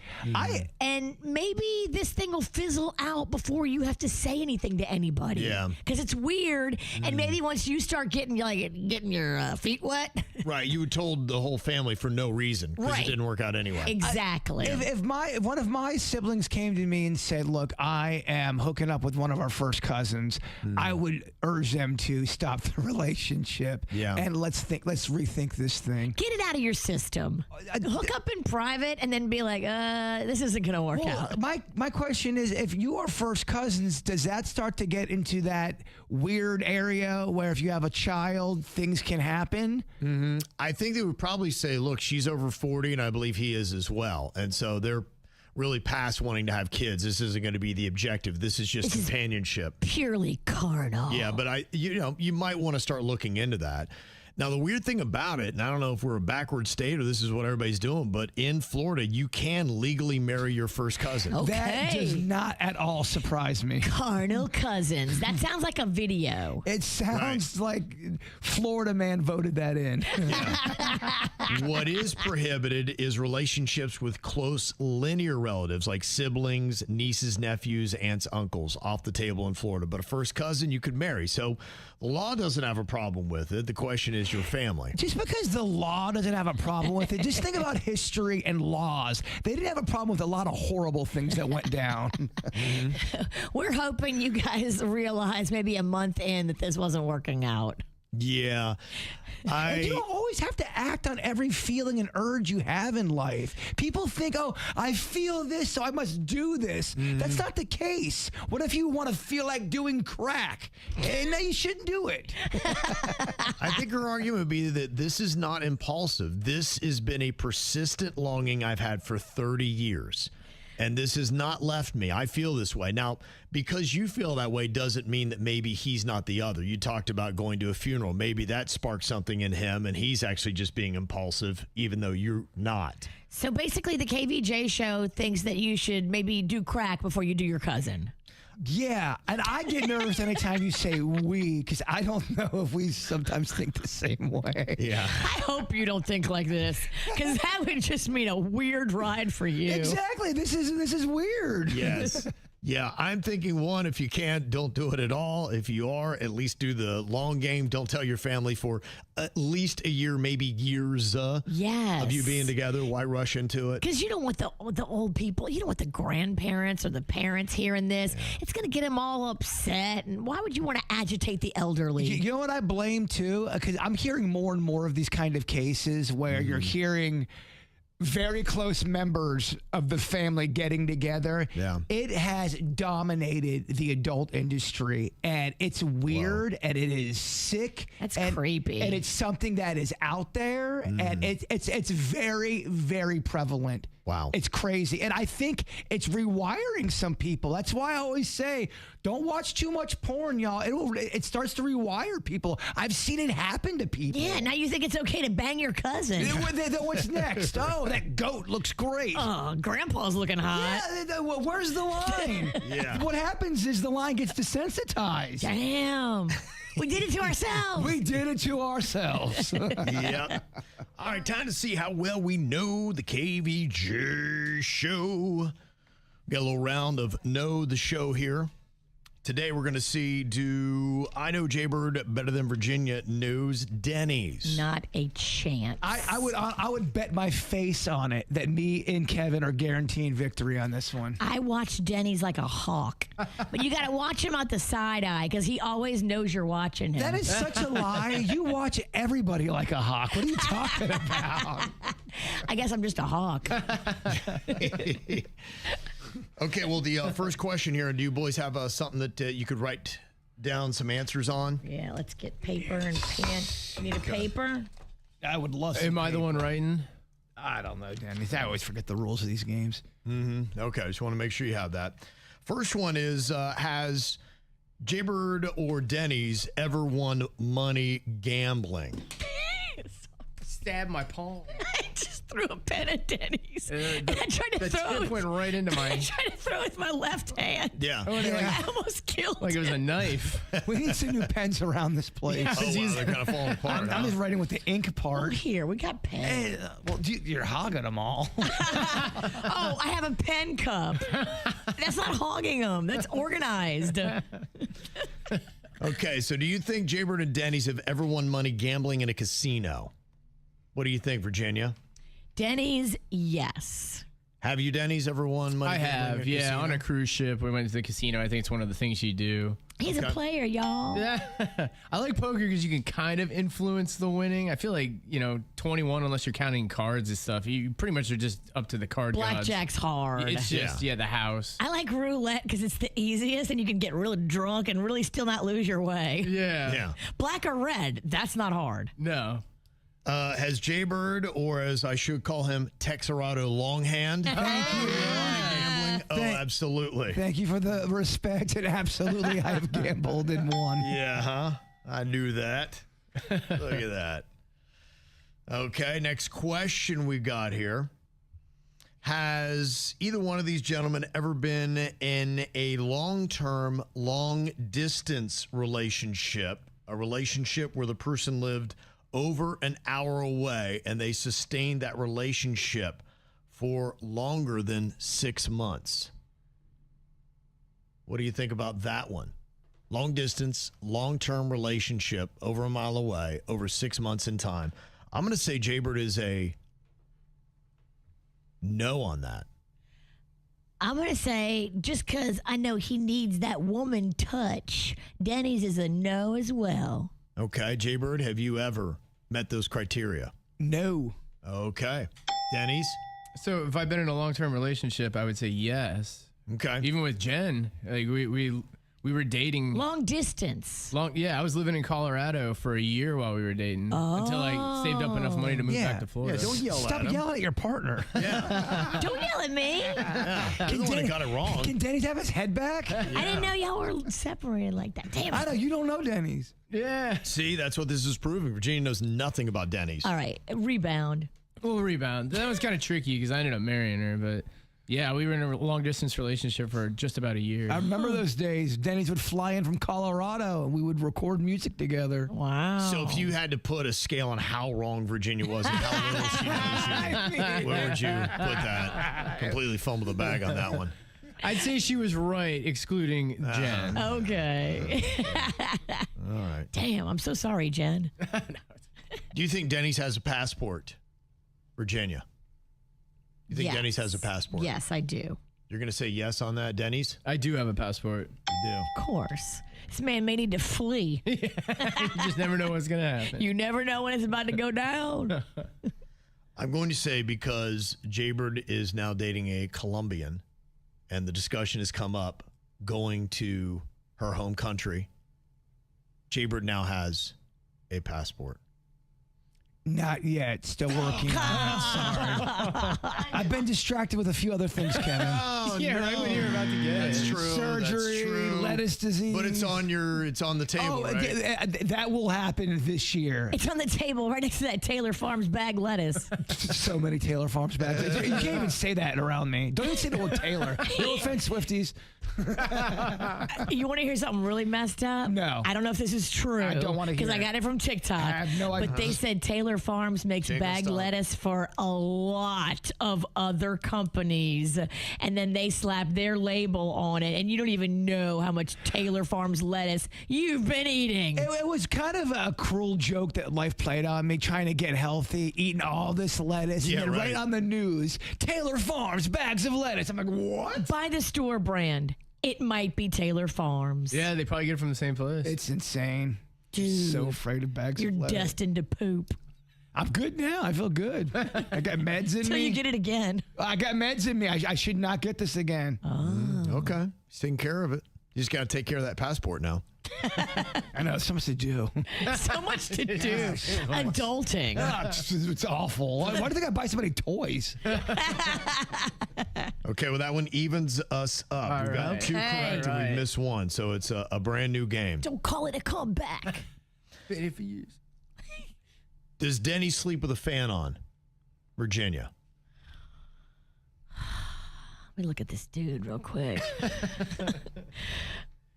I don't think it's healthy to sleep with a fan on, and he is a healthy dude. Gosh. It's so weird what you find unhealthy and what you think is healthy. I don't know. It's up and down. Is anybody talking to you right now? I'm playing defense, Kevin. That's what I'm doing for our team right now, and I'm getting like into that. Witch's head. I I can might tell change she my shook. answer. She shook. Damn it, I might change my answer now. I mean, Yeah. everybody likes to feel cool with a fan, but Uh-huh. As you're talking with a fan on your face. because I have hot flashes. Okay. Denny's is not in menopause, denopause. Not yet. Oh, Denipause. That's Isn't good. bad. It's not bad. It's not bad. I'll stick to my original answer, even though Jbird tried to talk me out of it, and he's probably right. I'm going to say he does not sleep with a fan. Do you not sleep with a fan? All right, so personal preference is I do not like sleeping with a fan, but Jen has to have a fan. I can't even be in a room without a fan on. So thus, Thus, I have to sleep with a fan, even though I don't love it. In the witch's head, Kevin.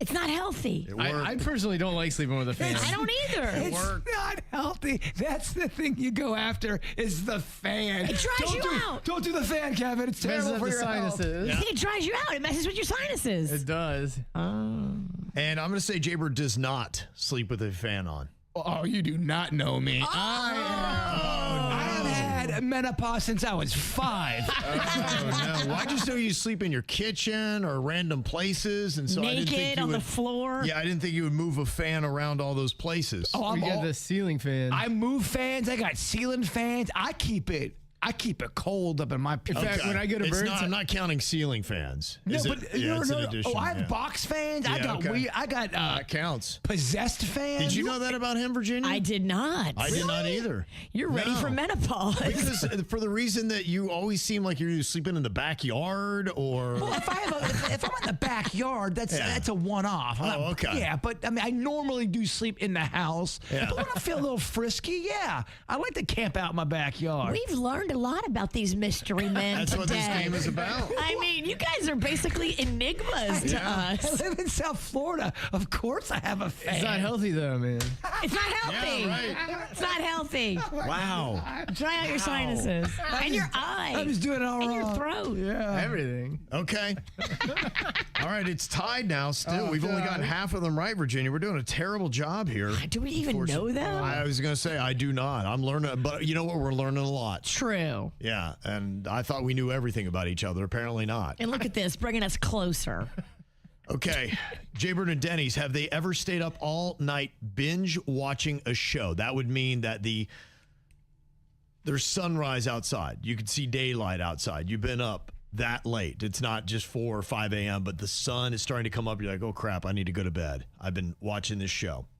What do you think, Virginia? Definitely. Denny's it was a party man of the night before he had that baby Lachlan messing up that sleep schedule. Okay. Have you, Denny's? I have. Before this show, I used to stay up real late. Now, Okay. I mean, I don't stay up past 8, but Okay. Pressure's on. If we don't get this, then we lose. Jbird's definitely stayed up all night binge watching a show. It's because I'm an insomniac. Of course I did. Yes, of course. Man, if I had only known Jbird slept with a fan every single night. Dang, the fan brought you down. Fan brought me down. But I did learn something about the bird. Never knew. Never knew. Ow! There's a lot of dumbass criminals to talk about, baby.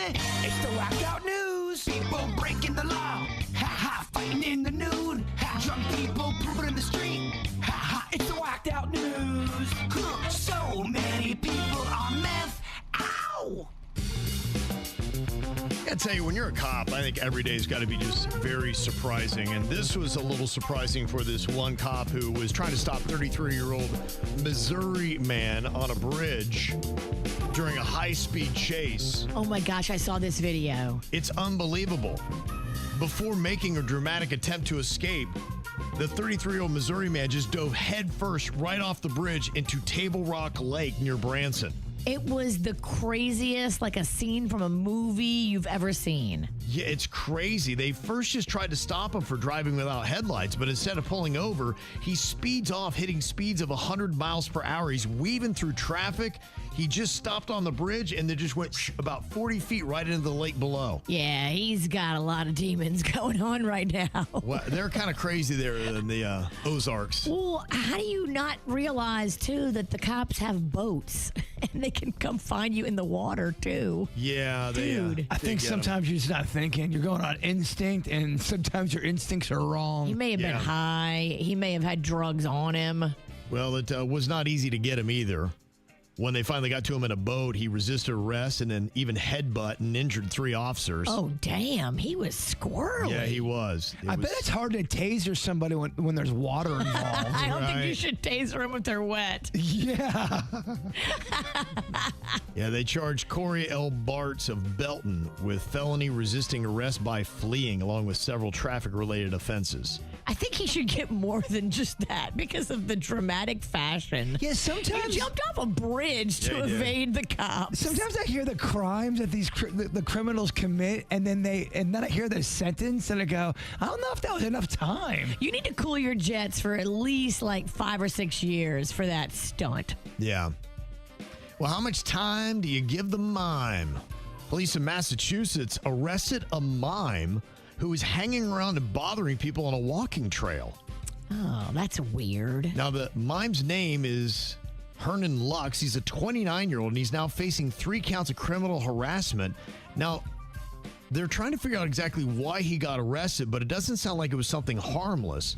There are accounts that this mime was stripping down to his underwear and doing other weird stuff, like leaving eggshells around. And then he would just start staring at people when they would look at him and the eggshells, and especially the women were the ones he was targeting. Is he making some videos? Probably. For YouTube. But please tell me his mugshot is him dressed as a mime. It's gotta be. It's gotta be. Yeah. I'm shocked. I'm surprised because I walk here all the time. I think I've seen this person maybe 5 times. He passed me when I was going down the path. Kind of freaked me out a bit. Top hat, Dracula paint on his face, black cape, cane, real creepy. Causing a disturbance and, harassing people, that's just not appropriate no matter what you call yourself or do. He was just kind of by the bushes, by the water, off the path, kind of stumbling around the bushes by himself. And that was when it was starting to get a little darker, so I got a little spooked. I was hoping one person said, he was creeping me out, but he stayed true to character. He never said a word. He's breaking all the rules of mimery, though. If a good mime is really like sticking to the script, you let the people come to you. You stand someplace in public and people come up to you to watch you. You can't hide in the woods and then harass people. I have a fascination with becoming a mime. I would love to do it. You wouldn't do it like that. No, I would mime correctly. But if we ever want to do an event or so, and you need a mime, I think we need to create an event, Mime Time. We already say we want to do Mime Fest, and for a minute I thought it was gonna get off the ground because you guys sort of seemed excited, and you know what? It just didn't go anywhere. We were lying. Silence. No one said anything after. Mime Fest, I still believe in. Well, this was a little bit of a problem for the now former police chief of Howey in the Hills, Florida. What a fun little town that sounds like, That's the name of the town? Howey in the Hills, Florida. Never heard of it. That's cool. His name, Michael Giddens, which that even sounds made up. This definitely is in the Panhandle. Yes. Now, apparently, according to an internal investigation, he had a consensual sexual relationship while on duty with the estranged wife of a man he was actively investigating for contractor fraud. He got himself involved in the case. Yeah, he did. Yeah, they found out that the two had gotten busy twice at a hotel in Lady Lake while Giddens was on duty. Scandalous. And then continued communicating through WhatsApp after the woman filed for divorce and began dating someone else. Wow. Now, the woman told investigators the relationship was consensual, saying Giddens never harassed or stalked her and that she did not want him to get in trouble. But yeah, he was a little too close to an investigation. And they say he violated multiple department policies, including rules covering professional conduct, moral character, and engaging in sexual activity while on duty. Interesting. I wonder how they found out. It's a good question. It sounds like she moved on and she was dating somebody else. Like maybe the husband found out and he knew he was being investigated. He's like, yeah, by the way, this guy who's investigating me is boinking my wife. Damn, you're right. That would have been the way it probably should have panned out. Feels like the most. Yeah, right. You're right. Mm-hmm. Who knows? Maybe you should be a PI. Look at you. I know, right? I'm sorry. I'm over here looking up how to become a mime. Okay, well, we lost Bird for the rest of the show. You need to lock back in. Well, it's going to be what's on my mind, so. Okay. Did you What's on your mime? Oh, there you go. I like it. Did you see the video of the Shreveport, Louisiana woman that suffered the catastrophic injury during the Honduras rope swing excursion? No. It looked like she was supposed to kind of like be on a rope that was going to take her out over some water, but they had a guide rope that was underneath. And so she gets out on this other rope, and the guide rope is between her legs. and she's holding herself up with just her hands. It doesn't look like she has the strength, and so she falls onto the guide rope, and she splits the lips, Virginia. Oh, no. Yes, I mean, I know it'd be painful for a man, but I assume it also could be painful for a woman. We call that the coochie cutter. Yeah, she did that, and they say that it required a $50,000 emergency air evacuation. Oh, damn. Where did she fall? On the boat or in the water? She fell onto the rope and then down into the water. It wasn't that far. I think it just had to do how she fell the 2 to 3 feet right onto that taut rope. Oh. I don't even have them parts, and I'm Imagine squirming. like falling onto like a tightrope. With your crotch. Yeah. Yeah. I knew a buddy climbing a tree one time, and he slipped and fell right on this big giant stick that it did some bad things. That ain't fun. That ain't fun. You're right about that. Yeah, your puns are on fire right now. Because I'm drunk. No, just kidding. What a combo you guys would be. Virginia cracking the puns, you doing the miming. Oh, both are going to happen. We couldn't sell a single ticket to this show. I disagree. I'm going to mime my ass off. Couple of big discoveries. There is video of a discovery of the Pan Am Clipper Endeavor, which was a DC-4 airplane that crashed in the Atlantic Ocean off Puerto Rico on April 11th, 1952. It killed 52 people and became a turning point in commercial aviation safety, leading to mandatory pre-flight passenger safety briefings now given on every flight, because a lot of people didn't know where the emergency escape hatches were or what to do with this or to do with that. Gotcha. And so because of that flight, they're like, we need to give everybody every single flight and not assume people know exactly where they are and how to do this. You're right. And sometimes it reminds me the closest exit may be right behind you. And if you don't turn your head around, hooker, you don't even know. They say the aircraft lost engine power shortly after takeoff from San Juan for New York and made a successful emergency landing on the ocean. All 69 people aboard initially survived the impact, but panic erupted as passengers were struggling to locate life vests and the crew had difficulty deploying the life rafts. Oh, no. The plane then sank within minutes, leaving only 17 survivors. Whoa. And they just found it 2,000 feet below the surface, and they have video of them discovering it. They're like, whoa, yeah, it's crazy, the video of it. So wow. It was filmed for the Discovery Channel's Expedition Unknown and expected to air in a special episode this fall. You can check that out. It's a 74-year-old aviation mystery. And finally, one mystery that has been perplexing us for a very long time has taken one possible big step forward for full discovery.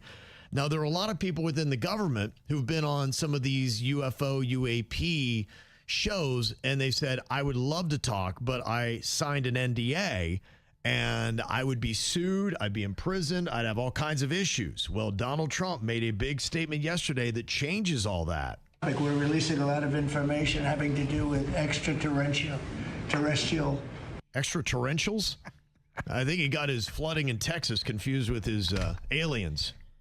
It's a hard word. It is. But yeah, it could happen. So anyway, back to the announcement, President. Do with extraterrestrial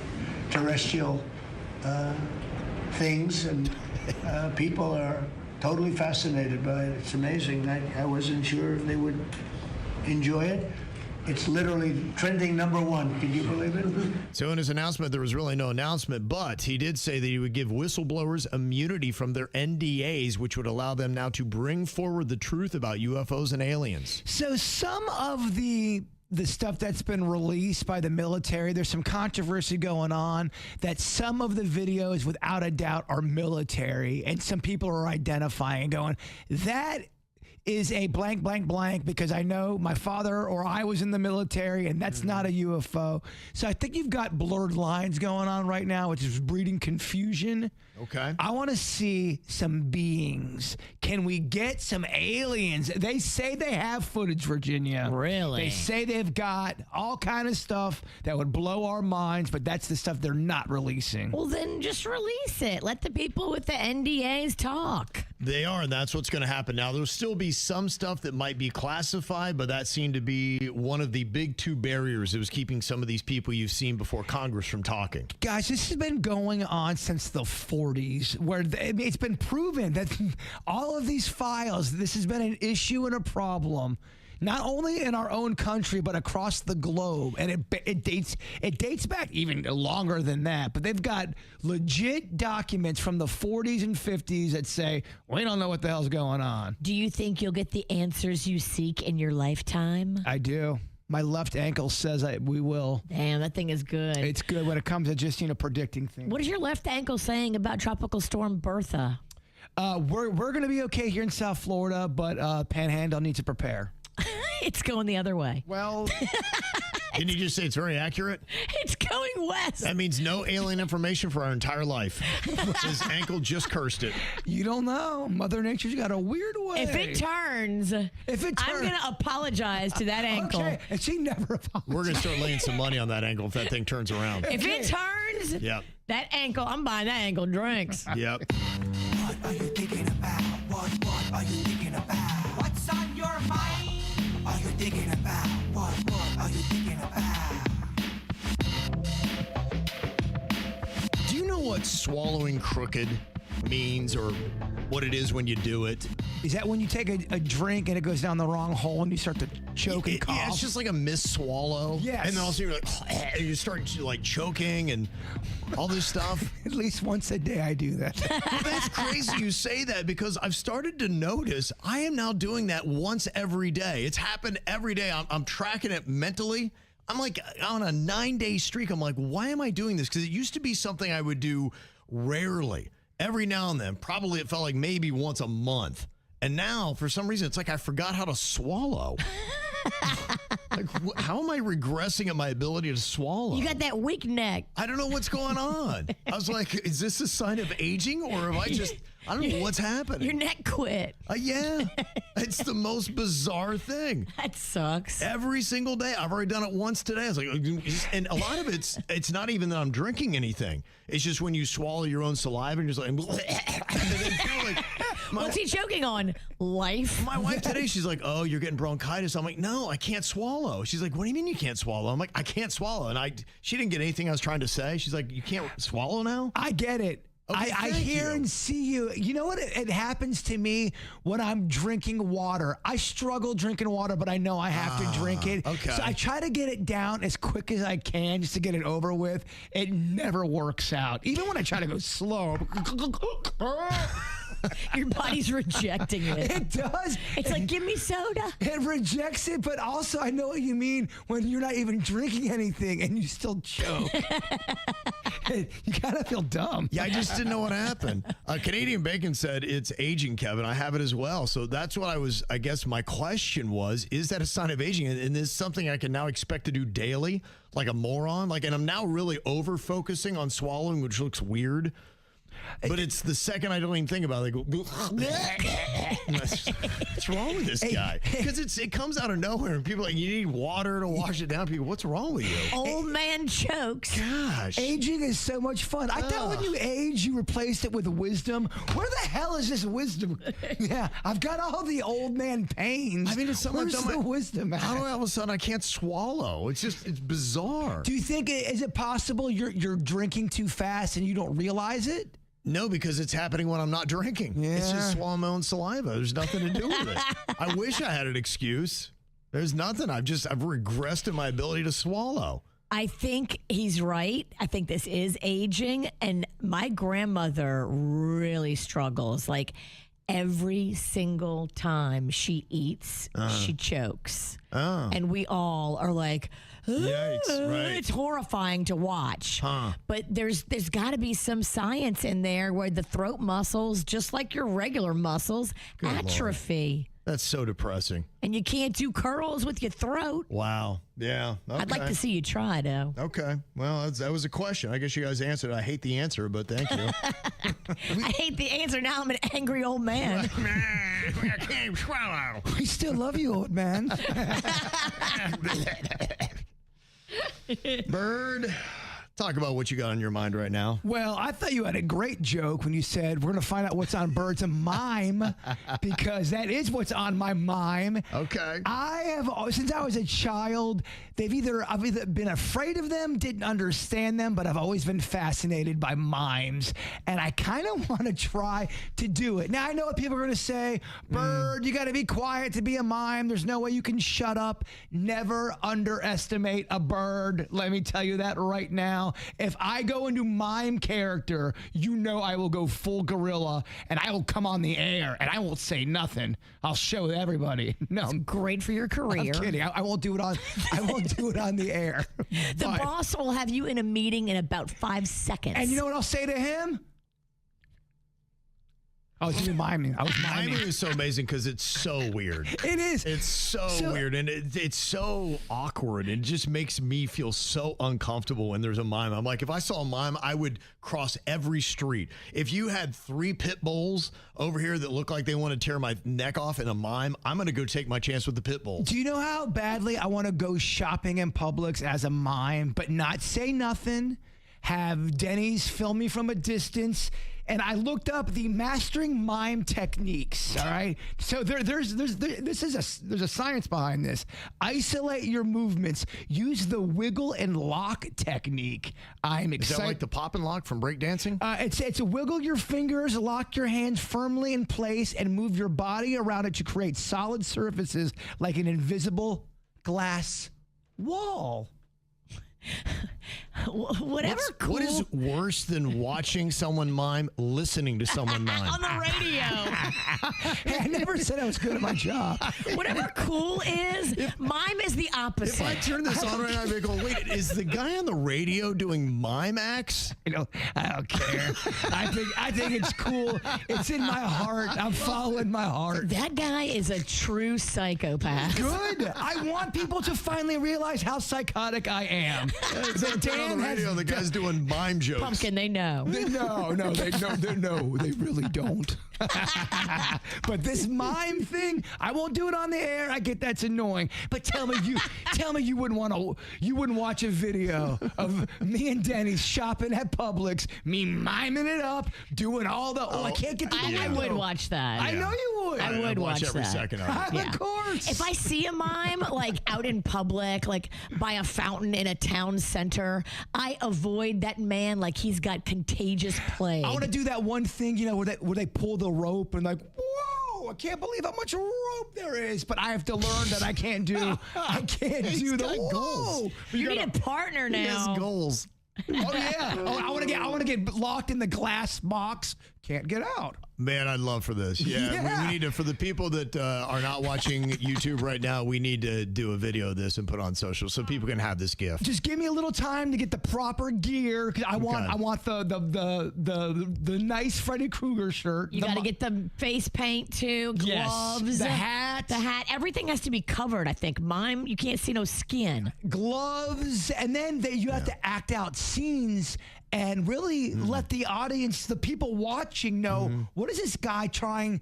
What's he trying to say here? What's he trying to do? So I may be shopping with an invisible cart, putting things in there. Okay, yeah. I will watch this video, but it will be terrible. You notice his actions right now. He's already got mime energy. Oh my gosh. He's got kind of like he's got a mime boner. Yeah. I thought what's on Jbird's mime coming up was a fantastic joke. Thank you very much. Yes. I think I took a shot there, man. They didn't like that. All right, Virginia, what you got on your mind today? Well, I just thought I would let you know what I saw on TikTok yesterday. I don't know if this is true or not, but I'm really hoping that it is. They say that Drake lost $1.5 million because he bet on Argentina in the World Cup. What kind of losing streak is Drake on? Is that true? And how funny is that if he lost 1.5? He can't pick a winner. No, it is kind of crazy. I'm just wondering if he ever does win. Everything he picks loses. Yeah. He did share a screenshot of his betting slip showing a $1.5 million wager on Argentina to repeat as champions. It it's just so funny to me because now it's a thing, right? Like now he keeps picking the wrong team a lot. Yeah. And you got to bet against Drake. Yeah, I'm just wondering if they never just talk about his wins, or does he never have any wins to talk about? Because you're right, this seems to be an ongoing thing. The big dogs that he bets on, he seems to lose. And when he loses in big fashion, like $1.5 million. Yeah, but he has, to be fair, he has won some. I don't want to talk about that. Okay. I just want to make sure, to be fair. I want to keep the narrative that everything he bets on, even just if he's just betting on, I don't know, playing checkers, he loses every time. I like that narrative. It's making me giggle. But he looks like he does lose a lot more than he does win. And he's the guy that's promoting all of these betting apps on your phone. They might need to get a new pitch man. So listen to this. According to public betting trackers, Drake has placed over 88 sports bets since 2022, wagering about $40.2 million. Holy crap. With a win rate of roughly 36%. Oh, that's not good. And an overall net loss of about $3.06 million. So he does have some wins, but he's $3 million in the hole, and he has a 36% win rate. I mean, if you're a guy like that and it's a 50-50, Spain or Argentina, how are you less than 50-50 if you're only betting these 50-50 things? Well, because sports really aren't 50-50 because of favorites and who's better and, so it does kind of throw the math off a bit. It's not always an even, all right, like a coin flip. I see you over there. I used to have a sports podcast. That's it, yeah. Yeah, so the numbers would be a little bit, and we have a ban on math on this show, so we won't go into that. You have a diehard sports fan, Kevin Ralston diehard, and that person is one Randy Pennington, my dad. Oh, the juicy daddy. Kevin's sports show. I know. He was my one fan. He's like, why is that one guy always being mean? Because Kevin's always, two guys were nice on, and one guy was kind of not that nice on. Where's that guy now? Yeah, not bitching on Facebook. Not here. Okay, we got a hot ticket for you. A few of them. We're going to do 2 4-packs here. Rapids Water Park and Mounts Botanical Garden for Camp KVJ. Entertaining these kids as they're running out the clock on summertime. Plus, we got a $100 Visa gift card from Love the Palm Beaches. And we've got Carter and Chloe and Jensen. They're going to be playing Denny's or Animal. Try to get these tickets. Hello, Carter and Chloe. Hi. Say hi. Hi. How are you guys doing? Good. Good. Okay. All right. Well, how we play this game is we got a bunch of animal noises for you. And what you've got to do is you got to tell us if this is a real animal or if it's Denny's that's making the noise. Okay? Okay. Okay. All right. The first thing I've got for you is coyotes in Palm Beach Gardens. Jbird talked about how he's seen them around his house. Heard. Oh, okay. Just heard, not seen. Yes. Okay, thank goodness. Okay. So they're apparently there making these kind of noises. Are these the real coyotes in Jbird's neighborhood, or is this Denny's just making the noises of the coyotes?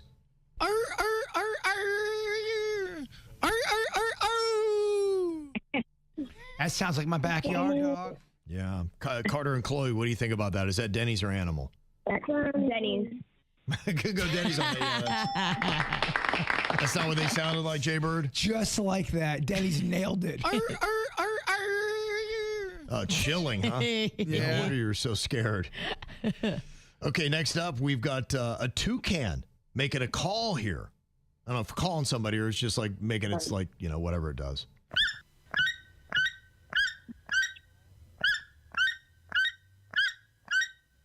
Okay, toucan is a bird. Do you think that is the real toucan bird, or is that Denny's, Carter, and Chloe? The real. Okay, both of them together. They got it synchronized. You notice how they answer in Nice unison? job. Okay, and the final clip for Carter and Chloe is a moose that is trying to attract a mate, being like, "What up, ladies? Is this Denny's or is this Animal?" You can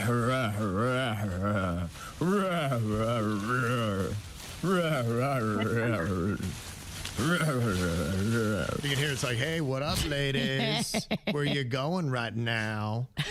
Carter and Chloe, is that Denny's or Animal? Denny's. That was Denny's, a perfect score and a bunch of tickets. Yay! Have you guys been to Rapids Water Park before? No. Ooh. It's actually Carter. It's Carter's birthday on Friday. He turns 10. What? Oh, that's so cool. You can go to Rapids for your birthday. Yes. That's amazing. Okay, and I'm sure that Chloe will be along for the ride. And Mom, you're going to love the $100 Visa gift card from Love the Palm Beaches. Have a good time, okay, guys? Thank you. All right. How lovely, huh? I love that when they've never gone and they're like, we've never been to Rapids. Cool experience. Strap in. Go on and do your research ahead of time. Look at it online. See all the slides. Pick the ones you want to ride. There are so many there. Yeah, you really cannot run through a childhood here in South Florida without going to Rapids Water Park. More tickets for you tomorrow on Camp KVJ. You know, one of the best feelings in the world is if you're watching Jeopardy with somebody and they get on a category and you're like, oh, I could run this. And you just look so smart because here you are just owning Jeopardy because 80% of the categories they have, I don't even know one. Every now and then they trick you to thinking you're kind of maybe not that dumb. Yeah. You're like, I know condiments. I definitely am going to do all right on this one. I love when they have like kids Jeopardy. I'm like, nailed it. I love it too until I start missing the kids Jeopardy questions. I'm like, let me just turn this off. So they had this category. I'm like, if we ever could run through a whole category in Jeopardy, this might be the one. It was songs in the key of G, basically meaning that these are songs that the answer is going to have to do with the letter G. So think about that. It's going to start with G, probably. Yep. All right. So how many of these can we get? G songs. In this song, Drake summons a higher power to tell a paramour he only loves his bed and my mama. I'm sorry. I only love my bed and my mama. I'm sorry. Mm-hmm. God's plan. God's plan. Going God's plan? Okay. Yeah, I think you have to say, what is God's plan? Oh, sorry. I already lost. I have the answer, Kevin. Yes, Jbird. Oh, what is God's plan? All right. Let's see here. Joey. What is God's plan? That's the song. Ah, there you go. All I Bird, do very is nice. win. Yes. Nice work. Nice work running through it. Okay, let's continue through the category here. Songs of G. This potably laid-back bop by Snoop D-O-double-G includes the line, with my mind on my money and my money on my mind. Okay, Jbird, what do you got? Ain't nothing but a G thing. G thing. Okay. Sam. What is gin and juice? Right. Damn. There goes that run. How embarrassing. And I didn't even say what is, did I? Nope. I got so excited. I'm so stupid. Answer the question. Ain't running through anything. It happened fast in your defense. I know, and it was wrong. I just, gosh. Yeah. I'm more of a Wheel of a Fortune kind of a guy. Oh, you are? Okay. And I actually suck at that game, too. Okay, so we did whiff on one here. How can we do to redeem ourselves here in the category songs in the letter G? According to Cyndi Lauper's producer, Ms. Lauper initially didn't want to sing this song because it was written by a man. Bird. Yes. Girls just want to have fun. How do you answer? I wasn't done. What is, of course. Yes. Who is Cyndi Lauper? And what is... What's the answer? What is... You need to go back to mime and stop talking. I was working on it during commercial break. I'm starting to get it. I will... What is Girls Want to Have Fun? Girls just want to have fun. He said it wrong. Girls just want to have fun. Jeopardy would be an hour long Thank if he was on God, it. Jeopardy is not calling us. Will you take that for an answer? Grace. What is Girls Just Want to Have Fun? You're correct. All right. Bird's back. It was messy. Okay, songs in the key of G on Jeopardy here. The Beach Boys sang of a woman giving me excitations in this song. Yes. Giving off a good vibration. Good vibration. Good vibration. Good vibration. Vibration? Vibrations. I'm under pressure. It's Jeopardy, damn it. What is Say what is? What is good vibration? I would watch it. If this was Jeopardy every night, I would never miss it. People be like, is he drunk? I would never miss it. Like, oh my gosh, watch this guy. Why do they keep bringing this guy on? He's got negative $1 million. Let's see the answer here. Grace? What is good vibrations? Right. Okay, all right. Look, he's going. I like vibrations better. Okay. Let's see if Jbird can keep this hot streak going here. Songs in the key of G on Jeopardy. This Paul Simon track begins, "The Mississippi Delta was shining like a national guitar." Virginia. Yeah. What is Gracetown? Graceland. Graceland. Okay. Going to Graceland. Yep. That was a Paul Simon album. Oh, is there a song? Jbird, you agree? I do agree. It's called Graceland's Across the Stars. Okay. Virginia says just Graceland. Jbird says Graceland Across the Stars. I'm going to agree with Virginia. I think it's Graceland. Yeah, me too. Okay. Well, let's see what the answer is. We're not confident, though. Ooh. I thought we might sweep this category. I was so wrong. Man, we really dumbed it up. I don't know why. I thought we'd had a chance at it. Your faith in us is disturbing. You're right. I'll readjust. Won't happen again. Set the bar a little lower, please. Last time I had faith in anybody in here. Sam. What is Graceland? Good for 1,000. Yeah, baby. There you go. Nice job, Virginia. What's the one you always love with Denny's? Something to Graceland and the moon and the stars over the... Never mind. All right, let's move on. He wasn't done yet. That was his double Jeopardy. Denny's? Which is actually twice as worse. Soles on the bottom of my feet. Oh, diamonds on the soles of her shoes. That's the one. That was close. Yeah. That's a jam. Oh, that was a lot of fun, wasn't it? Was it? I had a good time. Miami just passed New York City and not in a good category. The cost of living in Miami is now higher than that of New York City, according to recent data from the U.S. Bureau of Labor Statistics. I kind of believe it. Wow. I mean, it's crazy. Now, I would have thought maybe they're on par and close. But yeah, to have it actually be a more expensive city now than New York, being in Miami. It's crazy, but yeah, I mean, I think some people have decided to leave New York because they don't care for the taxes or the politics. Yeah. And Miami is on the rise. People are coming to Florida because they like the fact that we don't have some taxes. And maybe they like the politics, maybe they don't. But the taxes, at the end of the day, rich people want to pay less taxes. They do. They do. So do poor people, too. Yeah, every people wants to pay. But good luck, poor people, finding a place in Miami. They say that South Florida's whole consumer price index has jumped 36% since 2019, right before the pandemic, which is what changed everything, which makes the Miami metropolitan area, which does include, if they're doing that, you got Fort Lauderdale, West Palm Beach all grouped in. So if they're going with the Miami metropolitan area, which a lot of times they do, they group those three counties together into one. Interesting. And I got to tell you, West Palm Beach is a lot more expensive now than it was in 2019. Now, yes, I don't feel like West Palm Beach is expensive as New York City yet, but it is kind of getting there.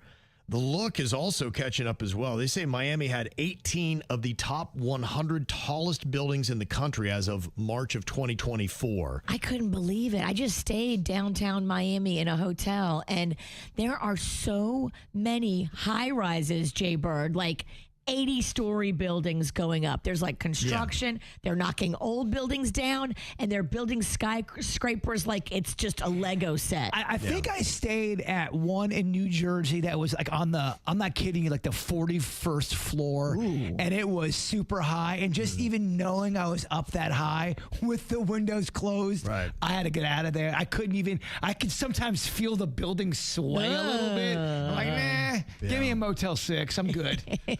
Yeah, they're doing a lot higher than that in Miami. They say the number of buildings reaching more than 300 feet tall increased by 66% over the previous decade alone in Miami. So it is catching up in cost of living and passing. It is catching up in the amount of buildings. But I asked the question, what do you think is the better city? And if you had to say why? Now, right now, I would put New York as the better city. I was just there not too long ago. And the reasons why, there's just, to me, a lot more to do. There's a lot more character that's involved with it. It's got old city charm, and the parks are amazing. And they don't seem to have that as much in Miami. You don't have a Central Park to that level, to that size. I think, too, you're talking about just the square footage. Manhattan's a lot bigger than Miami. Yeah, I think Manhattan is 11 feet long, maybe a mile wide, is I think about what the dimensions are of Manhattan. There's just so much more to do in Manhattan, like different things. There's a lot in Miami, too, but Manhattan, you can't compete with that as far as diversity and things to do. Yeah, I think that the little things that seem cool, you know, whether it just be some of the parks that they have in New York and some of the, you know, if you were doing sightseeing in Miami, it would be over pretty quick. But when you go to New York and you want to go here and see Rockefeller Center, and then you can see this and see that and go to Bryant Park and, you know, Washington Square and all that kind of stuff. I mean, it's going to take you a while. Miami, I don't know that it has those little pockets. You got a little Havana you can see here and there, and, you know, but other than that, it just seems like a lot of big concrete. They need a little bit more heart. And they also got to get you around the city better. That's what New York does a lot better than Miami, is getting you around. The subways are great. Yeah. So I said, what is the better city? And we're in South Florida, basically in the Miami metro, and 54% of people are favoring New York over Miami. That's because, you know, majority of people came from New York that are down here. I love them both, but for entirely different reasons. Yeah, I mean, look, there's a lot of value to it, but look, I mean, I think what this is that Miami is right there. And, you know, there are people, especially young people, that may not be attached to either city, but they're going to make a choice. And right now they're saying 52% of all young adults in Miami are thinking about leaving. Really? That is the third highest in the country, behind Baltimore and Charlotte. Is it because it's so expensive? A lot of it is the cost. It's got to be. I just know people who aren't even living in Miami, but a little outside Miami. They're moving. They can't afford to they can't afford anything. Yeah. Well, I mean, that's what we're talking about, because you're in an area now that is just as expensive as New York City, but you got a place that maybe doesn't have the character and the heart. A lot of people seem to be a little bit more superficial. I know you have that in New York City as well. So this is, you know, you're comparing apples to oranges maybe in some of this, and it's going to be very neck and neck in some of the numbers you look at. They got the big apple. We got the big alligator. Guys, no? Big mango, maybe, be a better. I don't know. Alligators is fun to talk about. Well, let's keep working that one out. Well, I'm sorry. I got one thing on my mind, my mime right now, and I think you know what it is. What's on your mime? Yeah, I'm becoming a mime. It's totally taken over. He can think of nothing else. Well, we do have more KVJ for you on the After the Show. You can watch it live on YouTube, Facebook, Instagram, and Twitch. I'll turn it over to our mime for a silent thought for the day.